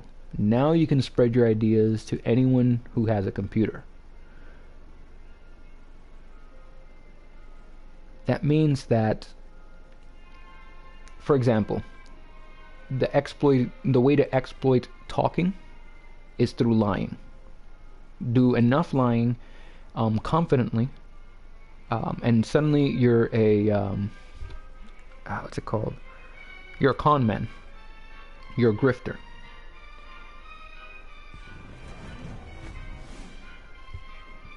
Believe your lies while confidently spouting them, and suddenly you're a demagogue.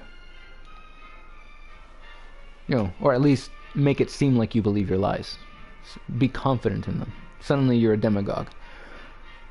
Those people learn to abuse the system, the way that we learn things.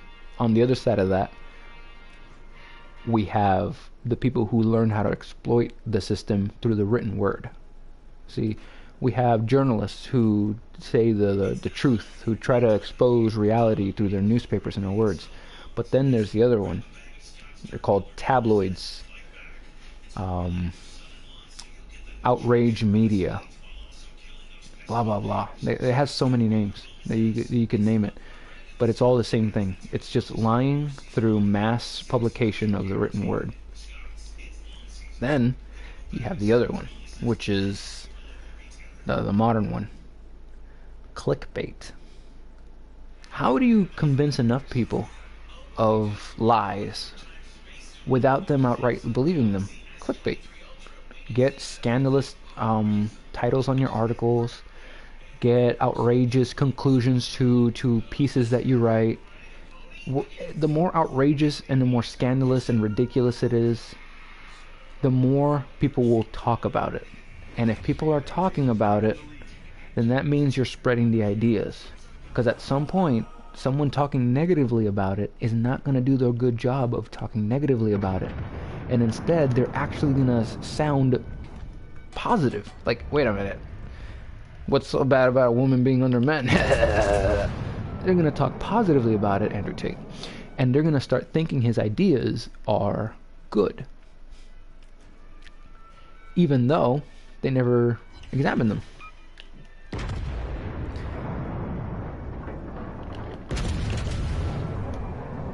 How do you prevent that? It's like, okay, so all I gotta do is every time I talk about it, I gotta make sure that they hear everything about it. Not just a little bit. That they hear the full example of it. So instead of me just saying Andrew Tate, no, better yet. Instead of me just saying what's his face? Instead of me just saying R. Kelly, I don't like him, bad music. He's evil. Yuck. Someone hears that, they're gonna be like, I don't know, let me see it for myself. And they're thinking, oh, he didn't like his music, but his music is great, I like his music. And then it's like, but you never told the person why you didn't like his music though. And you forgot to say that it was because of the pedophilia thing. Underage statutory rape. Statutory is rape. It's not okay. It's like, if you never say any of that stuff and they don't hear it, you might accidentally get them to be fans.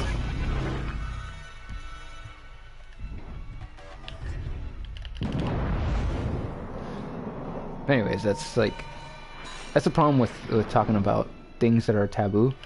It's you make the mistake of making it not taboo, which is a major problem, because if it's taboo, you gotta ask, why was this taboo in the first place?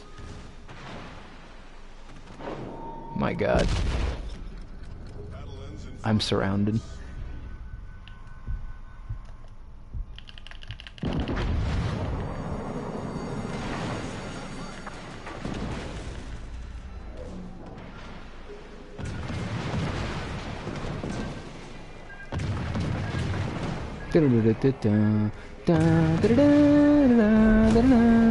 Probably should have turned way sooner. As soon as I fired those shells at that destroyer, I should have changed to AP and turned my cannons immediately to shoot at the other guy. I also put my engines on half instead of putting them to a quarter like I wanted to, which took longer for me to reverse, and then I hit this torp.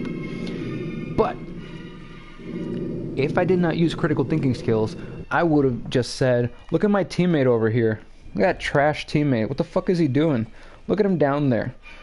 He has full health. Look at him. He's so bad. Look at that trash teammate.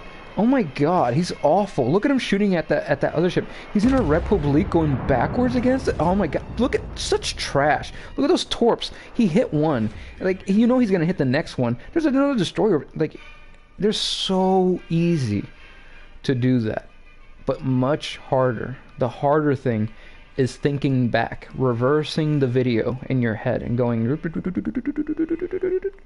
I was over here, he was visible over here, I had cannons on him, when did I fuck up? Because I saw them over there, and I knew he was going to push, but I fucked up where? I put my engines too hard, and I hit the other torpedo. So what made me think of putting my engines like that? I wasn't thinking. All I was thinking of, I gotta get away from the torpedoes ahead of me. So now what do I have to do? Next time I see torpedoes ahead of me, be more mindful of the gas, of the accelerator. So what's something I can do? I can intentionally sail straight towards destroyers where I know with intent be like, okay, now I'm in the exact same situation I put myself in. I remember that old situation. I'm gonna do something different now. That's how you gain experience through skill. That's what skill is. It's being able to remember, wait, I fucked up how? Oh, okay, but what made me think that? Oh, that's what made me think it. Okay, so next time I see that situation, I have to remember to do such and such thing. Simple example, League of Legends. I've been playing League of Legends for a while, and I learned how to play... I didn't learn how to play League of Legends until like 5 years playing into it, because you don't really learn the ranges of enemies and what trading is until someone explains it to you.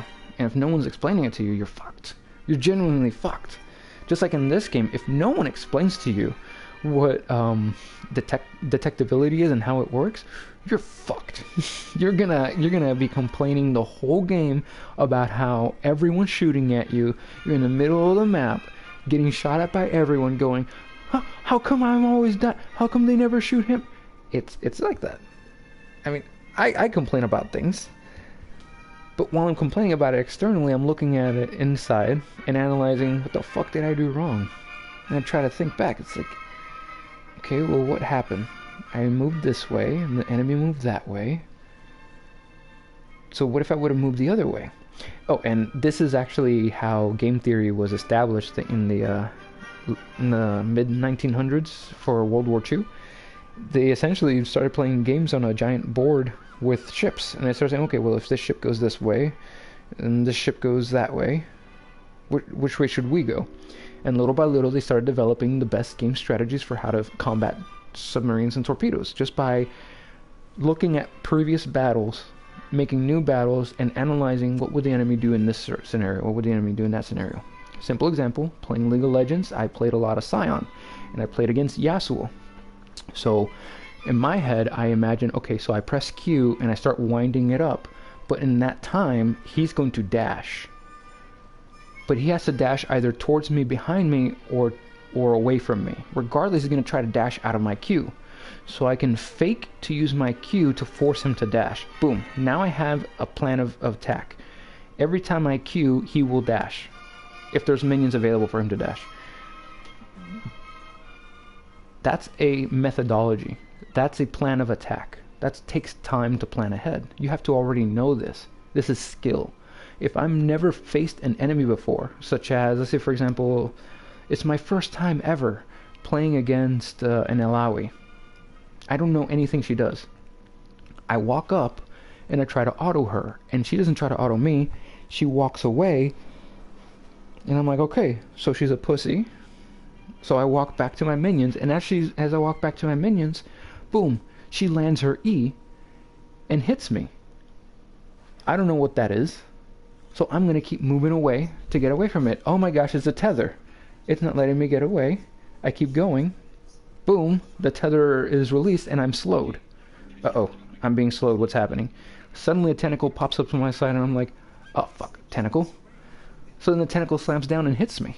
I'm like, what the fuck is this? I'd get rid of the tentacle so it doesn't slam down again. I have no idea what happens. Another tentacle pops up in its place, slams down on me, hits me. I'm at half health. Fuck. Meanwhile, Alawi has been hitting minions this whole time, while I've been fucking around with her tentacles, getting smacked by them at half health. That's what it's like when you don't know the enemy, but you know yourself. I know myself. I know that I could have walked up and autoed her, because I'm Scion, and I had my my Q ready. So in case she tried to fight me, my E ready. So in case she tried to fight me, I would drop down her armor and kick her in the face. But yo, what the fuck is happening here? This from Sun Tzu, know yourself and you will win half of the battles. Know yourself and the enemy, and there isn't a battle you will lose. If you know the enemy, you'll win a quarter of the battles. If you know yourself, you'll win half the battles. If you know yourself and the enemy, you'll win 100% of the battles. Well, 90% of the battles. According to Sun Tzu, you win all of them, but I say 90% because there's always that 10% environment. There's some environmental chance that's gonna fuck you over. But going back to the Alawi example, now it's time to employ intelligence. Okay, so she has to tether me, and that happens. And she tethered me when I was walking away from her. Why is that? Why didn't she want to tether me when I was walking towards her? The tether snaps when I got away from her, and there were minions all around her. Oh, okay. I wonder if... ... So now you test it a different way. Let's see if she will still tether me if I'm behind minions. The tether didn't work there. This is a systematic approach, testing out the enemy without ever knowing anything about them. You learn, you gather information about the enemy. You say, tether doesn't work in front of minions. But then she lands her tentacle. It's like, okay, so the tentacle slam works between minions, but the E doesn't. And little by little, you start developing a strategy against them. But this only happens if you're intelligent, if you use critical thinking skills, if you understand game theory, if you say, okay, so when I E a minion and slow her and I walk towards her, she wants to fight me because now she's slowed. She doesn't have a way out.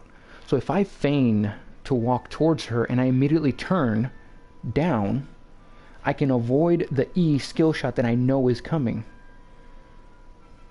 So all I have to do is do that.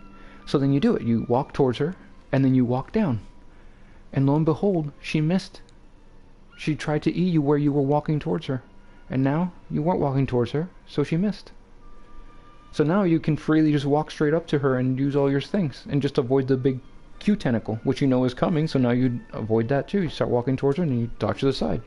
Now you avoided both of her spells. Now she only has her W.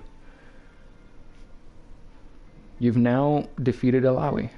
This is you got free trades now. You hit her a little bit between her cooldowns, which is like 15-16 seconds, and a long cooldowns is like, oh, and you learn that because of how often she would use her E. It's very long intervals. Oh, it must be very long. Same way with Mordekaiser. Oh, what does his E do? Oh my gosh, that thing pulls me. It's such a long range. Oh, his Q, it slams down. The first time playing Overwatch against, I forgot his name, the guy with the big fist. First time ever playing with him, he fucked me up. He launched me up, punched me, did all his full combo on me, and I died. And I was like, oh my gosh. The next time I played against him, I stayed the fuck away from him. But then I learned it doesn't matter if you stay away from him, he closes the gap. So I'm like, okay, so I have to expect him to close the gap. So I have to start moving towards him, and then pretend to move towards him, move away from him so I can avoid his spells. So now he's gonna shoot his shotgun at me, so I'd have to duck down and move to the side a little bit. But as I move to the side, he's charging his fist, so now I gotta jump up and move and jump over to the opposite side. And now I dodge his fist, and now he's free to be hit. Little by little. Oh, no, he jumped in the air, and he's gone. Fuck. It's like... it takes time understanding this stuff. Playing video games like Call of Duty, Battlefield, playing those games long enough, you hear someone with a shotgun, you hear the...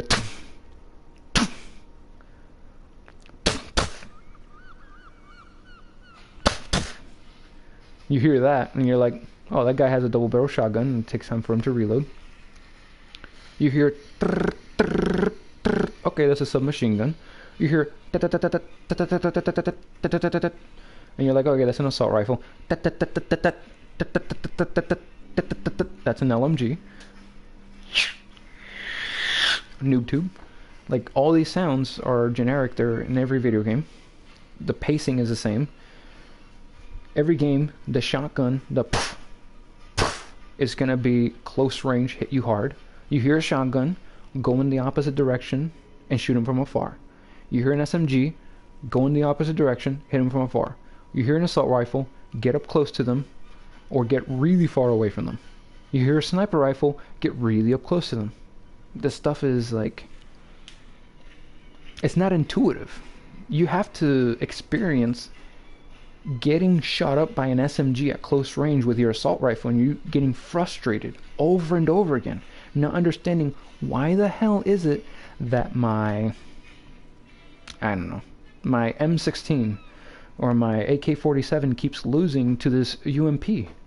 Why the hell is it? My gun, my ST-44. How come my ST-44 is useless? Every time someone shoots me with their shotgun, their double barrel, why do they just instantly kill me? This is bullshit. Oh, why do they just like spray me? He didn't even get any headshots on me with the SMG, and he just killed me. Or oh my god, the assault rifles are so dumb. That guy got three headshots in a row, like mid-range. Like, it was so easy for him. He just went right in the head. Or, oh, that sniper rifle, he shot me from afar, like, so easily. It's like, every time you blame the gun or blame something else, you're never seeing that, oh, with a sniper rifle, it's because I put myself in his line of sight. I wasn't constantly moving. He was good. With the assault rifle, well, yeah, it's made for mid-range shots. Again, you didn't duck down and move to the side. Crab walk. You crab walk, you don't get shot in the head. Crab walk. It's like the easiest thing in video games that they've put in there. except that, you know, they put it in a circle instead of putting it on the trigger, which they should do. They should put the walk on R3. You put your crab walk in there, and you can duck right there, and you hit the button again, you're standing, and then your jump, you put it on your L3, and you jump right there with the L3. Reload should never be on the square. It should be on L1. That's where you should be reloading at. Your grenade should not be with L1, and you shouldn't have.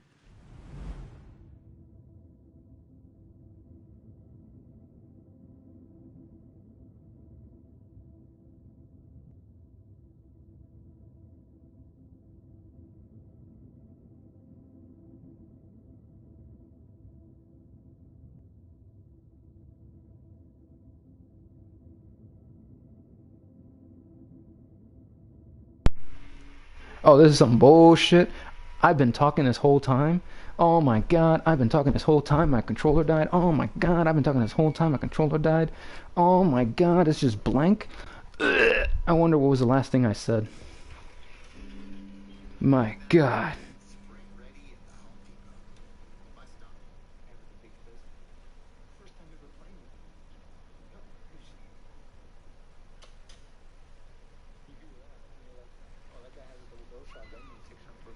Oh, not that bad.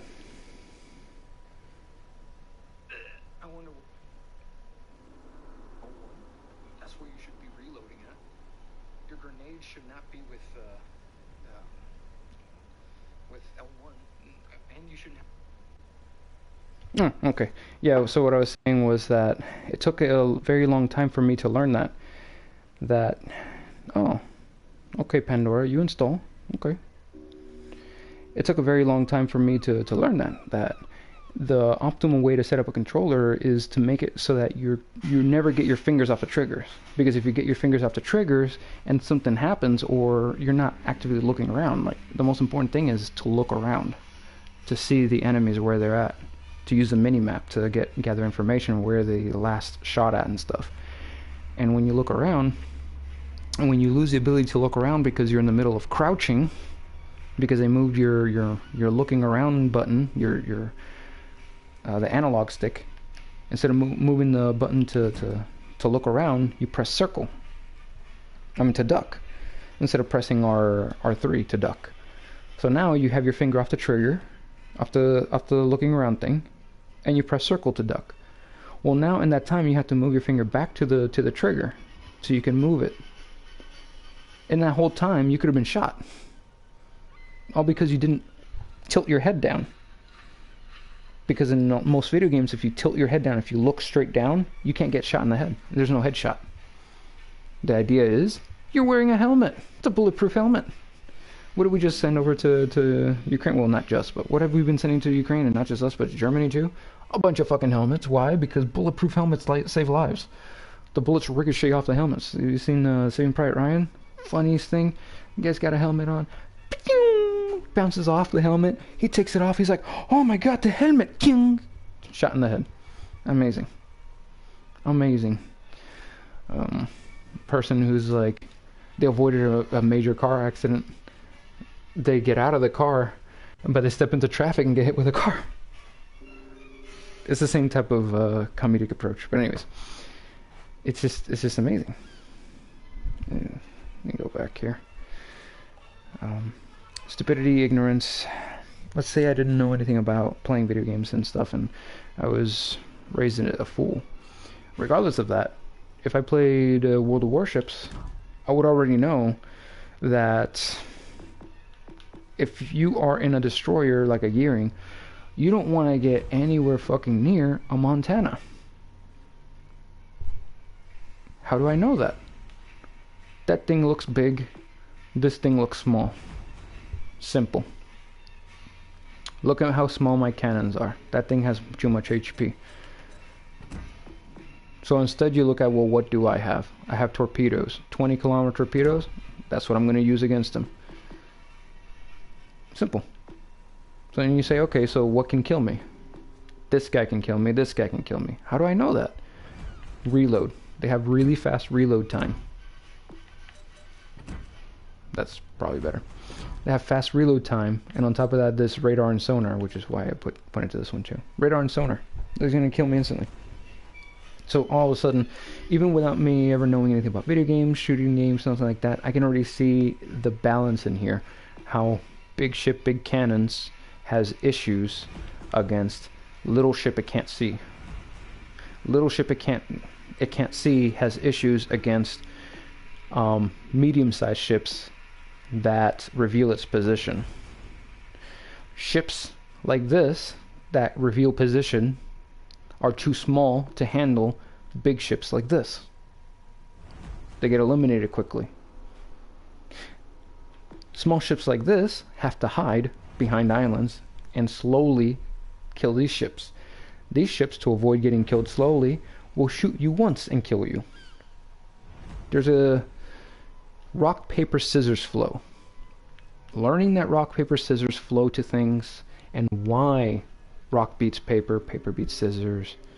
Wait, scissors beats paper. Wait, why rock beats paper? Wait, no, rock loses to paper, paper loses to scissors, and scissors loses to rocks. Learning why matters more than memorizing it and being able to say that rock beats paper.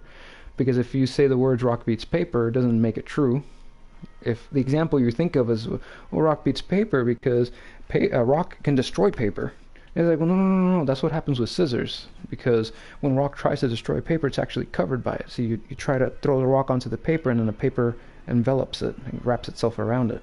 And you're like, well, shit, I never thought of it that way. And I go, yeah, that's why paper beats rock. And suddenly you can say it the right way, because it makes sense. Same way for this. Why does a destroyer beat a battleship? It's not just because people say so, it's because there's specific reasons for it. It's because the destroyer isn't visible as it's torping the giant battleship that's slow moving. Unless there's a ship revealing the destroyer, in which case the destroyer usually dies with the battleship. If they're both good, the battleship will land all its shells on the destroyer, and the destroyer will land all its torps on the battleship, and both of them will die together. That's if both are good. If either of them are bad, then the one who's good will win. If both of them are bad, then neither one will die. Which means that the destroyer wins, because eventually he'll disappear. This is why destroyer beats battleship. Given enough time, destroyer wins. Cruisers. Why do they beat destroyers? They move fast enough. That's all it is. They can dodge the torps. There's no way for the destroyer to actually do damage to them. You avoid the torps. Like I did with the Alaska, it was my fault that I got hit with the torps. Otherwise, there was no reason for me to get hit by that. I think it was a Fletcher. Can't remember which ship it was. But there's no reason for me to get hit by his torps. None. This is why they beat destroyers. These beat these guys because they spot them and they kill them. But, oh, wait a minute. What happened to that one clip where I was in my Alaska and I beat the Yamato? What's going on there? Well, these lose to these. If both of them land their shots perfectly, then this one will win. It's got bigger guns, but I outskilled the other person. I stopped my engines, turned my ship, put myself angled at one point for the final shells that he fired. I knew I couldn't escape it and that he would get a citadel on me, so I turned on my engines at the last second, and I turned off my engines, and then I angled towards him. I think I turned them on, actually. So his shells were slightly too high to citadel me. They hit me, they hurt me, but they didn't citadel me. That's how I was able to kill the Yamato, because he angled himself so much. All he had to do was copy me. If I'm angled, you stay angled. If I'm sideways, you get sideways. That's all the Yamato had to do, because he beats me. It's rock, paper, scissors. I mean, I was fucking nuking though. 35,000 damage, but he should have been able to kill me instantly. He was shooting fire shells at me instead of AP from the very beginning, so it's like another thing that has to do with stupid people and memory. A stupid person doesn't want to recognize that they don't remember things. They want to rely on what they believe at that moment. They are incapable of recognizing that the past existed. All they believe in is what their reality is now. There's an old Nazi saying that says, If you repeat a lie enough times, it'll become the truth, which is very true. If you repeat a lie long enough, everyone around you will start calling it, quote unquote, the truth. Doesn't mean that that lie was true. It just means that those people will start calling it that. It's enough people in the past who, oh man, look at those things. What the fuck? I'm looking at these tiny little flies or mosquitoes. I think they bite. They look like they bite. They're tiny and they are on my window. Like 4 of them are on my window trying to get in. Evil, vile things.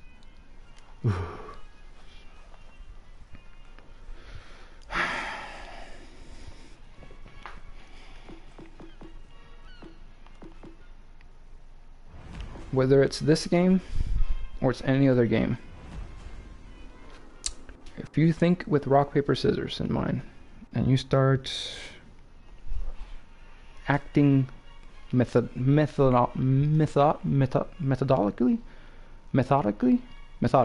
I think that's the word. Methodologically,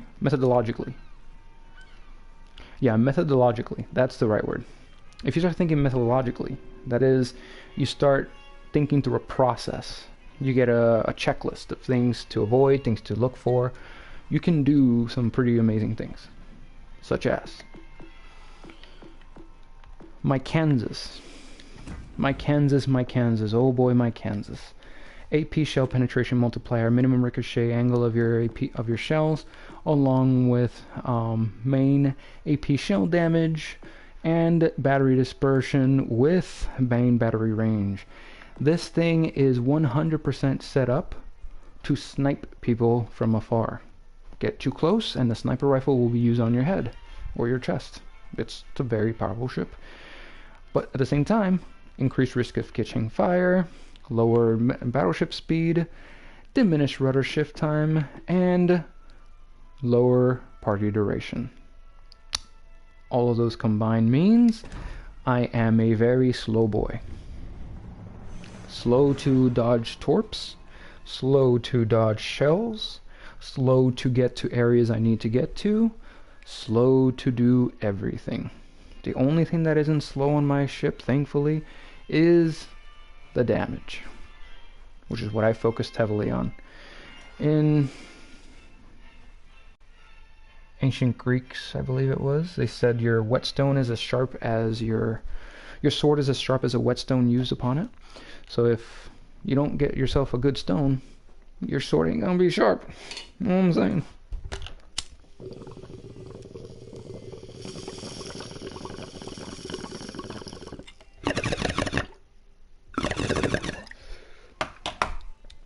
The sounds of justice.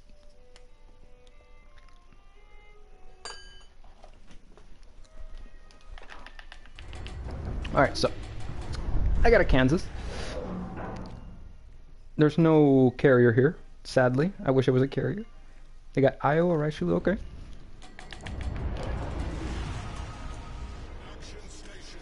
Just me knowing how the game goes, judging by everything, I'm gonna end up sailing towards the defend cap. So, yeah, good. My ally is turned around. So because I know I'm gonna end up over there, I'm gonna first attack this side. This game, they try to streamline it because it's only 15 minutes long. So they start you off at the very beginning of the game capable of shooting someone down. I mean, if they're the right ship and they turn.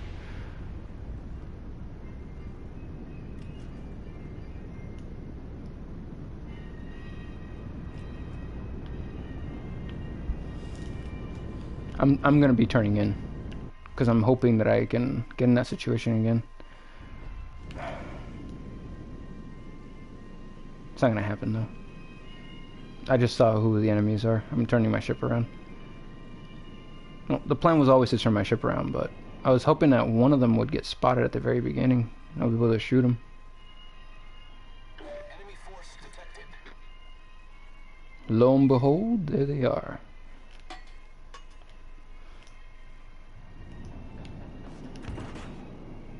No! What the fu- Oh, wow. I tried to lock my guns with the old controllers and I accidentally changed shells with the old... I just recently changed my controls again. Switched it back to so I can see my shells when I send them flying.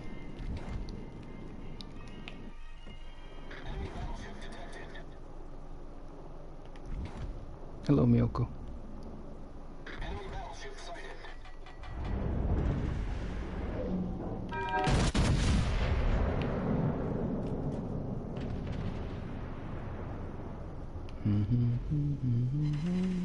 Not one citadel.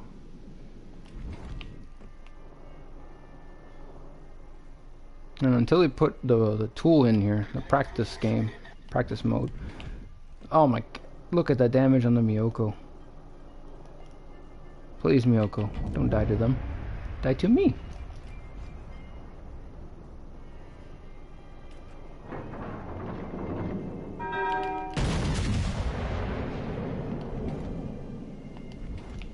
No, Miyoko.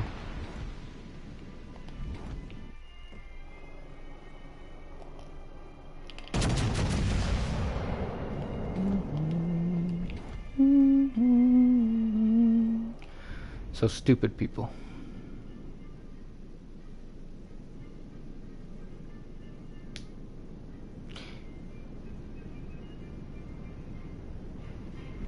It's never good to call yourself stupid. That's something silly. Never call yourself stupid. Only call yourself stupid if you did something stupid. Instead, say the thing that you did was stupid. Ah. I'm not stupid. I just did something stupid. That's fine. But then, ask yourself, why did I do that stupid thing? If your response is because I'm stupid, that's not right either. Response should always be for why I did that stupid thing should be the reason for why you did this stupid thing. What made you think it was true? Is this stupid reason gonna affect you in the future? Oh man, I'm so happy to hear from Myojin. Him saying that he looked into Jordan Peterson and actually critically examined the things he was saying. Just... Oh man. Mood elevated after I read that. Mood fucking elevated. Anytime someone will think critically about their ideas or beliefs, that's all that matters. It's very hard to come up with a bad belief after it's been examined critically. It's really hard. You'd have to be like the Greeks who had no way of knowing that a woman didn't have the same number of, that a woman had the same number of stomachs and hearts as a man does. Without opening up a woman, how would they have known that? We're not like that, thankfully. We can actually examine things for ourselves and study ideas. If you, after examining something critically, the conclusion you come to is an absurdity, then you better be able to test that absurdity. That's what happened to Einstein. He came up with an absurdity, and he couldn't believe it in quantum physics. He just could not believe it. And I think he died not believing it, saying that it was fake, even though he came up with it. But it's like, this is the conclusions, you gotta accept them. Whatever the conclusion is that you draw, if you examine it critically, and you just cannot get out of that examination, you need to accept it and test it. If your conclusion is that cheddar is the greatest cheese in the world, that's the conclusion you drew, and not because you just think it, but because you hate cheddar, but that's a conclusion you had to draw. Then it's like, then that's it. There's ways of testing it. But I mean, that one's a pretty ridiculous one. If you came up with a conclusion and you knew for certain that decreasing ice cream sales in the summer would decrease violence, then that's a conclusion you have to draw. You have to accept it. You have to keep it. There's a correlation between the two. Hopefully I can get the Citadel.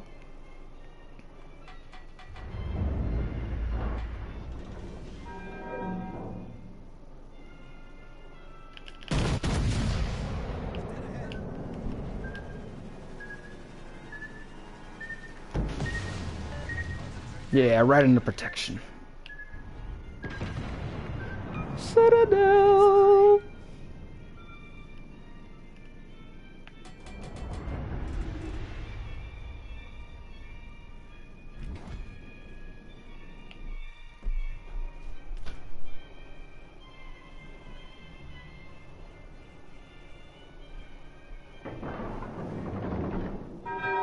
So maybe you come to the conclusion that eliminating every single person called Todd from the face of the planet would benefit all of mankind. How would you test that? How would you ever figure out whether or not Todds are evil? It would be an opinion. It wouldn't be real. Like, you can test theories and ideas. Someone wants to say that,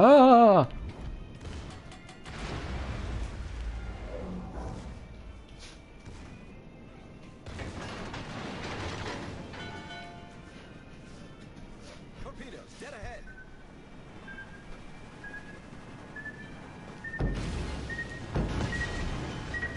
Hold below the waterline. We're flooding quickly.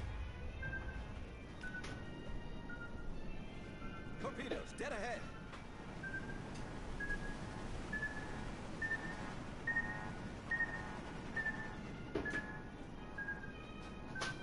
if he's smart, he'll get out.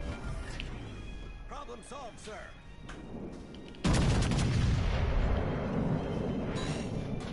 Does he have tubes on this side too? He probably launched them.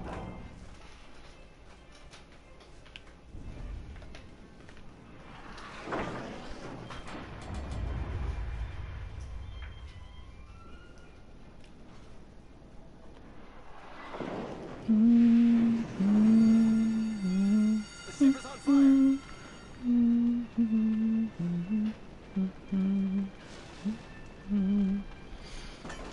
I don't know what I was talking about. Damn it. Stupid people. Ignorance. Ah, enlightenment. That's not what I was talking about, but enlightenment is a fun thing. It's recognizing that the ignorance in everyone and the opinions we all give versus the truth of the matter.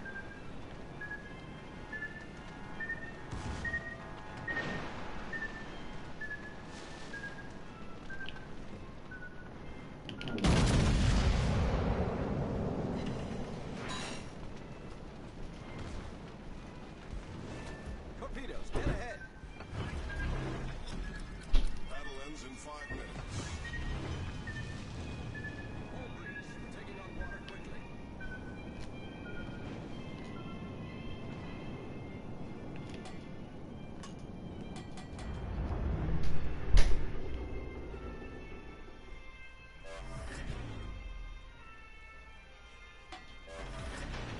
Problem solved, sir.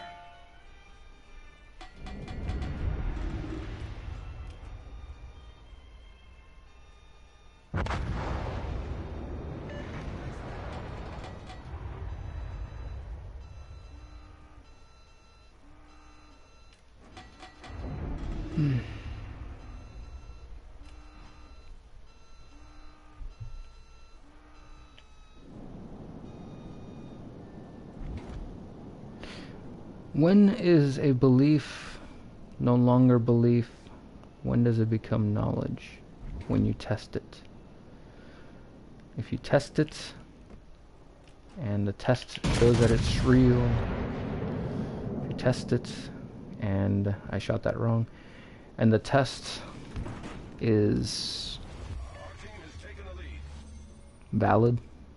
How do you know if a test is valid? Oh my gosh. Verifiable by anyone, regardless of their beliefs.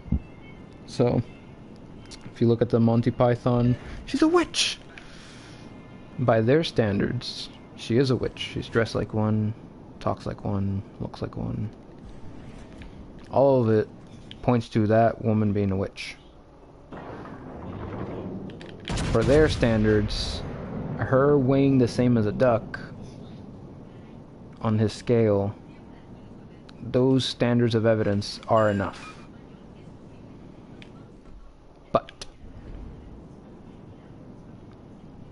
what about objectively pointing to this and saying the woman says she's not a witch? What evidence does she have that she's not a witch? And then she says, because witches aren't real and I'm not a witch.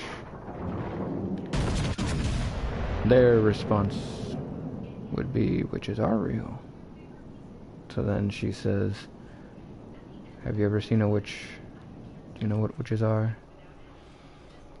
If you've never seen a witch, and no one ever has ever seen witches, and the origin of this is only through our society by telling us that witches exist, what makes you think a witch exists? And in what way do I qualify as a witch? Blah blah blah blah. Because then the next question is, why did she weigh the same as a duck? Was it the scale that was off? Was that a heavy duck? Was her swing that she was sitting on heavier than the swing the duck was swinging on? Maybe that has something to do with it.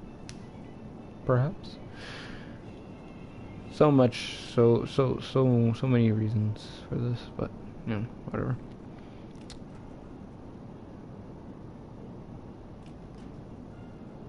So how do you do it in society? When does knowledge become when does a belief become knowledge? And when can knowledge stop being knowledge? As in, when is it okay to recognize that that something you knew to be true? It's like, whoa, wait a minute, something I knew was true. I only believe it now. Shit. How does that work? Simple way of doing it is called epistemology, which is what my friend was referencing, where you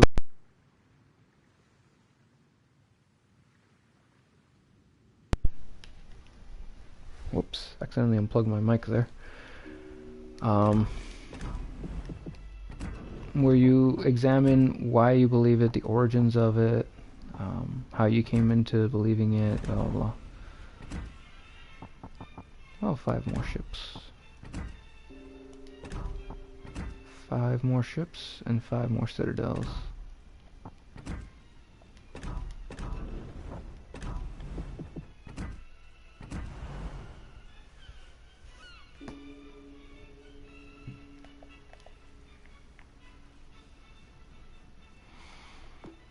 Oh, the music is making me want to do this. Oh no. Oh no.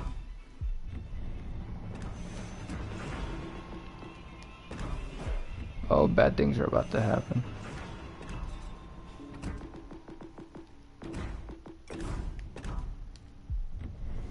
Oh wait, that's right. Last time I died because of this shit.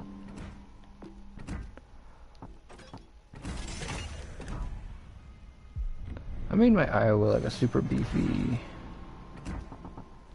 What is this?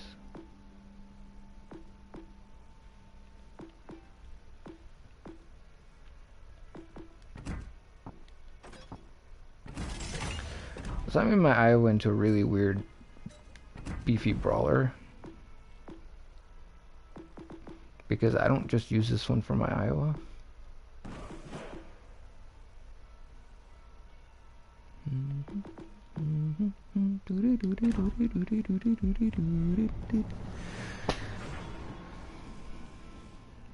My build pretty much says I'm looking to die at the very beginning of the game. Anyone who builds an Iowa like this is trying to die at the beginning of the game. My goal is to die with more than my health. If I can damage people with more than what my health bar is, good game. This is Fireboat. I'm just looking to cause mayhem. Find the hole, cause the mayhem. That's the goal. Oh no, and a carrier.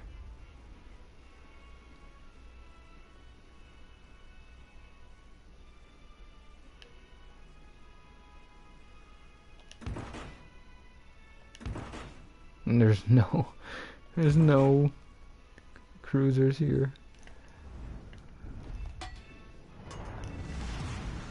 Okay, so there's no cruise. Okay, the Iowa I can do. I might be able to do the Ale, New Jersey. Not gonna do the Bismarck. Maybe the Uzumo. Definitely the Saipan.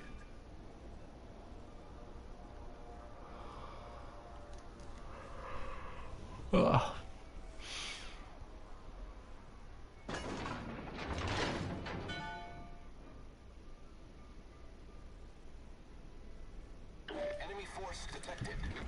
I grew up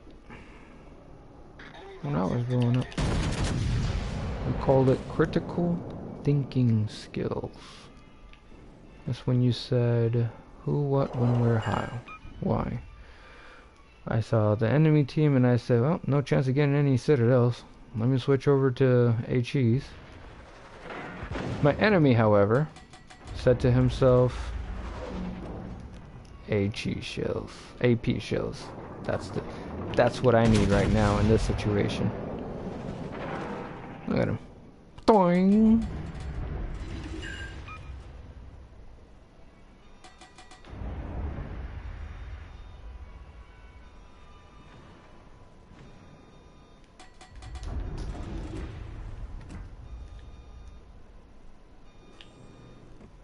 All forces provide cover for that target.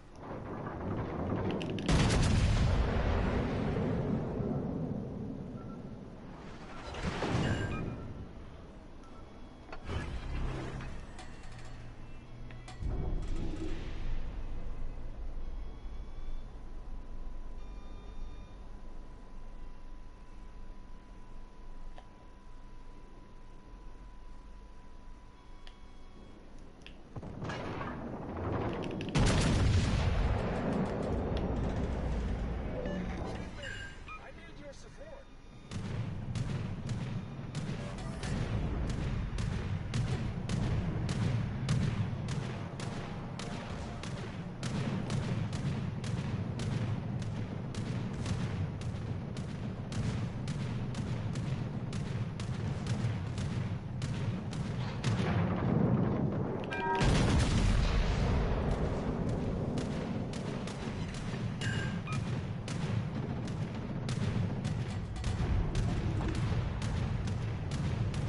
Concentrate fire on the designated target.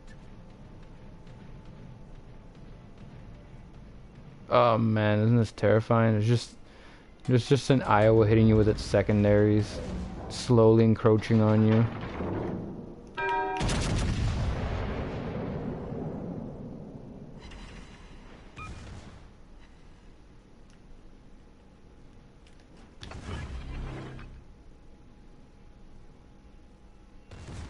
The enemy team has taken the lead.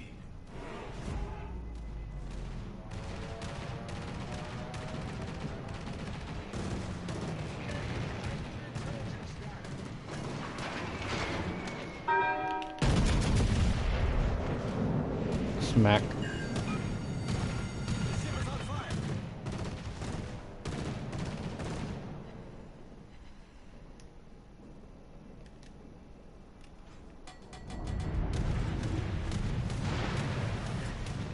Problem solved, sir.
Torpedoes to port.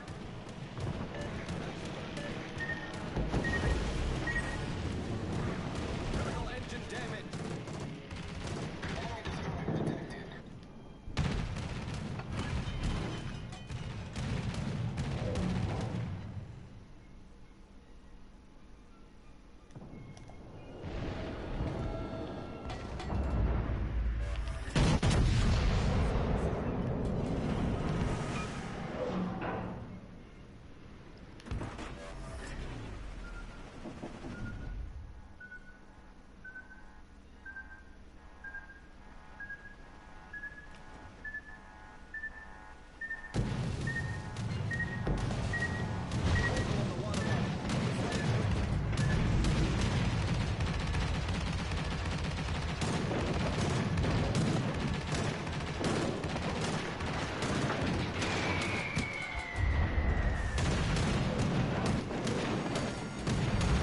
The ship is on fire.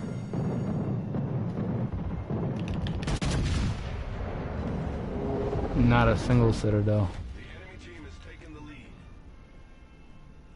I waited till I saw the whites in his eyes. And nothing. Not a single citadel. I knew I wouldn't get a citadel at this. But I capped in Iowa. It's funny. So sad how the secondaries on this are so shit.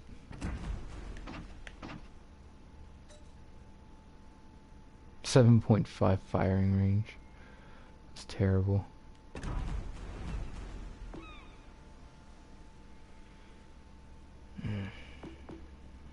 I want that in a Saipan game. Or a Lexington game. Yes.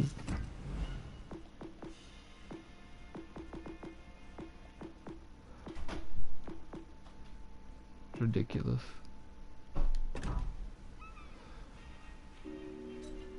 Every time I do this, I doubt this is gonna work. Every time I'm like, nah. Nah, there's no way. There's no way this is gonna work. I think I put this one because I got tired of... I didn't feel like the aircraft restoration time did shit.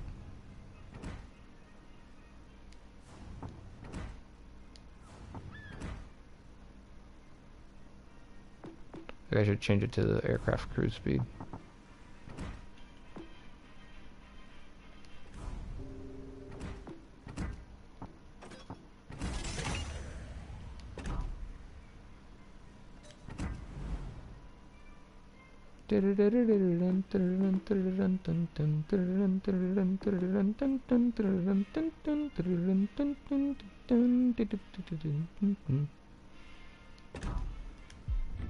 So, reason why I have my ship set up this way. I gotta like do the math every time I do this shit.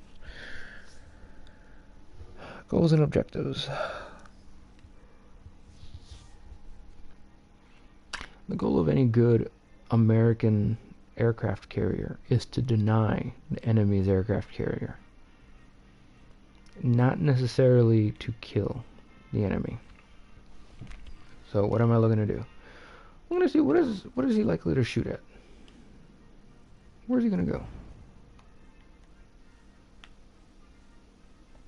Who's this son of a bitch gonna target? Whose eye got a target? You know what I mean? Let's send out the HE bombers. Pretty much right at the get-go, we're trying to get vision of the enemy.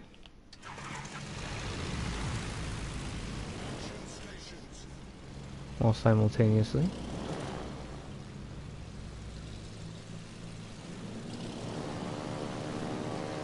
Getting the fuck out of dodge as soon as we see the enemy. Because we have no HP. We have no speed. We have nothing.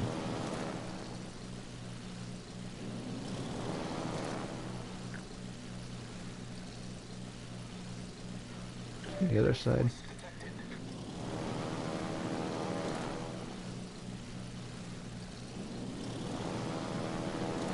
So since he's on the other side and attacking them, guess where I'm headed.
I knew I would lose my fighters there.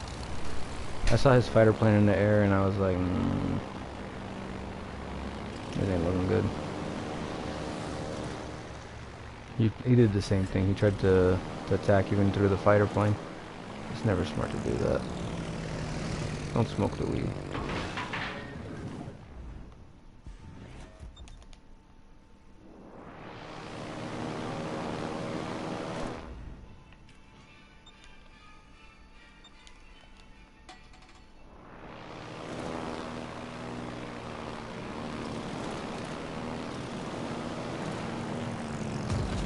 Can avoid a lot of flak by flying under this.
Yeah.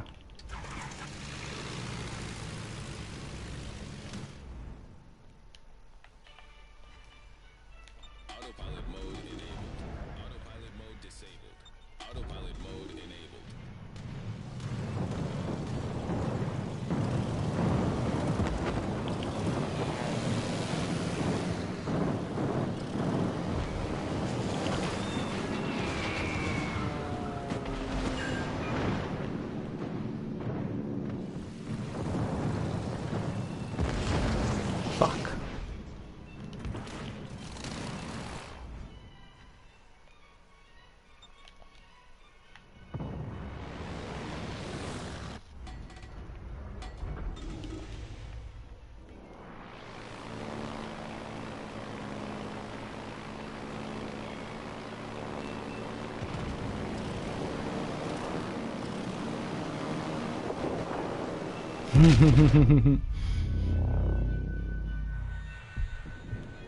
Come on.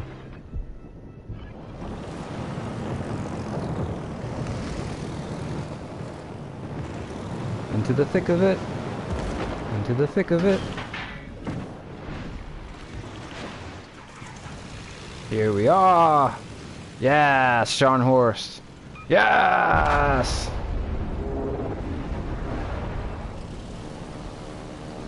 The entire right side just fell. And our left side was slow to come over here. And I was way too quick to come over here. I knew we had to come over here, but I did it way too fast. I haven't done this in such a long time. Played a proper Lexington. So what I should have done was park myself here like I was originally gonna do. And from here protected these ships. But I saw that they were shooting at that side, so rather than... In my head, I was still in my Saipan. And the Saipan is really fast ships, airships. So I was going to fly my ships over there, and I was like, oh fuck, well no, I need my ships closer, so then I brought my ship closer. So I was going to park here. But then I noticed the enemy was suddenly deciding that, at this point here, that they were going to move up, so I'm like, fuck. And that's when I set my rudder, I locked it to turn because I didn't trust the autopilot. So the ship was somewhere over here. And as they're coming, they never stopped and they kept pushing around this corner, which I didn't expect. I thought they would come around this corner, so I started heading in that direction over there. But they went around this corner instead through here, which meant I had to go this way into this corner. But then this ship came around this corner, even though I thought he was headed from here, like he was going to stay over here in this area. But no, he came around this corner here. That was a series of...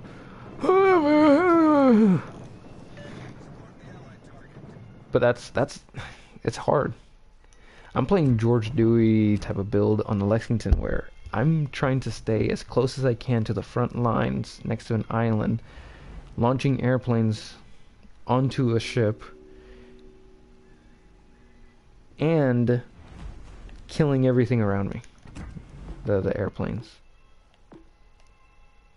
Yeah, this should be something for... It shouldn't be this. Options they give are ugh.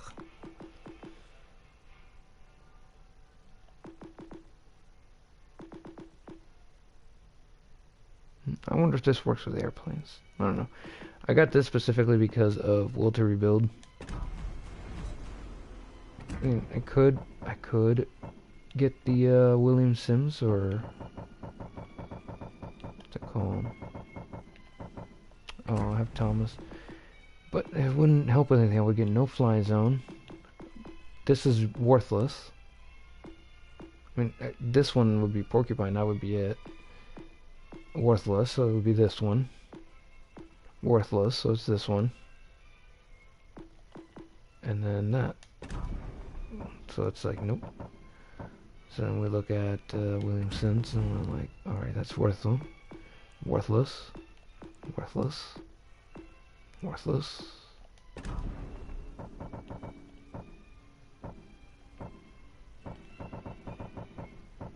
Because then his king is nice and all. But he doesn't have will to rebuild. And it's so funny to use will to rebuild on a carrier.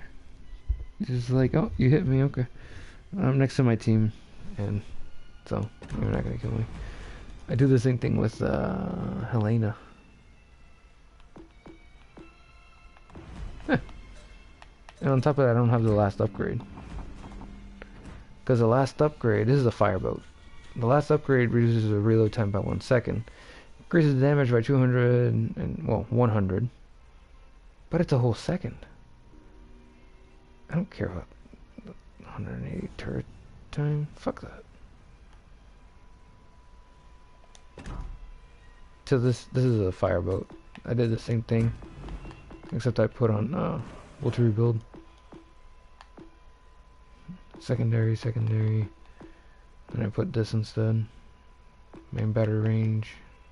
Not another nuisance. What it does is it pretty much turns this ship into a miniature battleship. It's like an Alaska. And you just sit there healing and healing and healing. It was a game where I dropped down to 1,000 health, then back up to 7,000, then back down to 1,000, then back up to 7,000, then back down to 1,000. It was over and over. Completely, like, fully damage saturated in the front of the ship. The rest of the ship was perfectly safe. There's no issues on it. But the front of the ship was just black. It was bad. It was as dark as it could go. I'll play one brawl before I get off. Let's go, Benson. Let's go.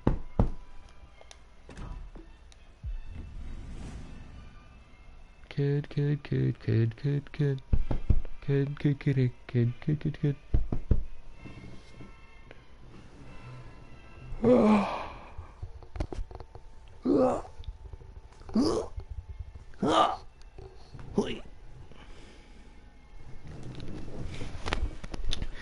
I used to do this thing where, while a game was loading on League of Legends, I would do push-ups for every second that it hadn't started. Let's see if I can keep up. Alright, 37.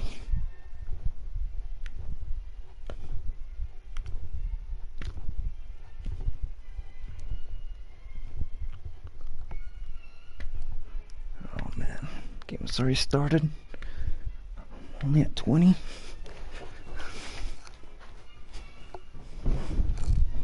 I owe 17 push-ups.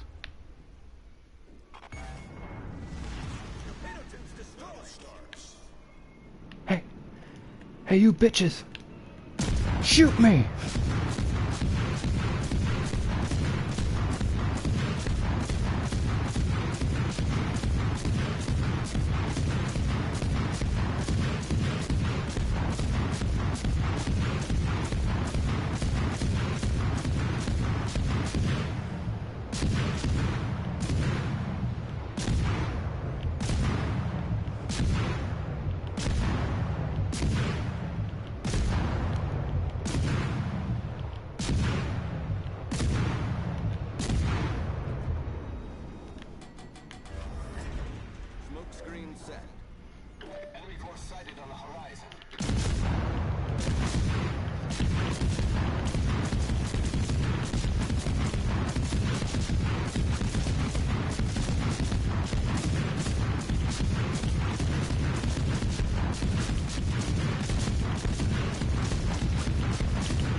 Motherfuckers.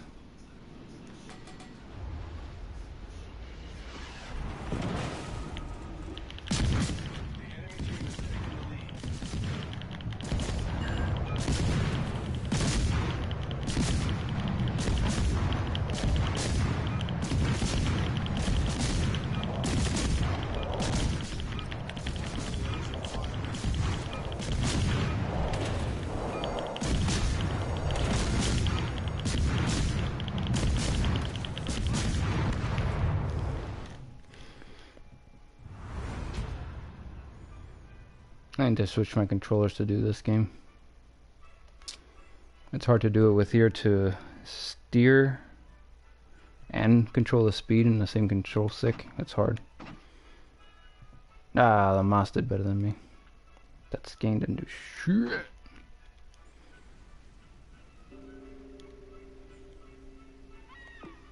Where'd you go in a skein?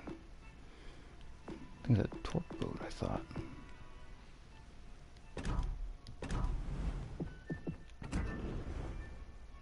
I'm tired. No more. Cream supplies. 2 days. I got 2 days. Oh. Oh, I get a Sejon for this? Oh my gosh.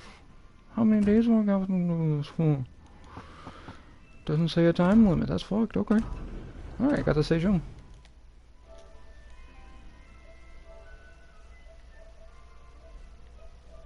Yeah, doesn't look like I have any other comments here.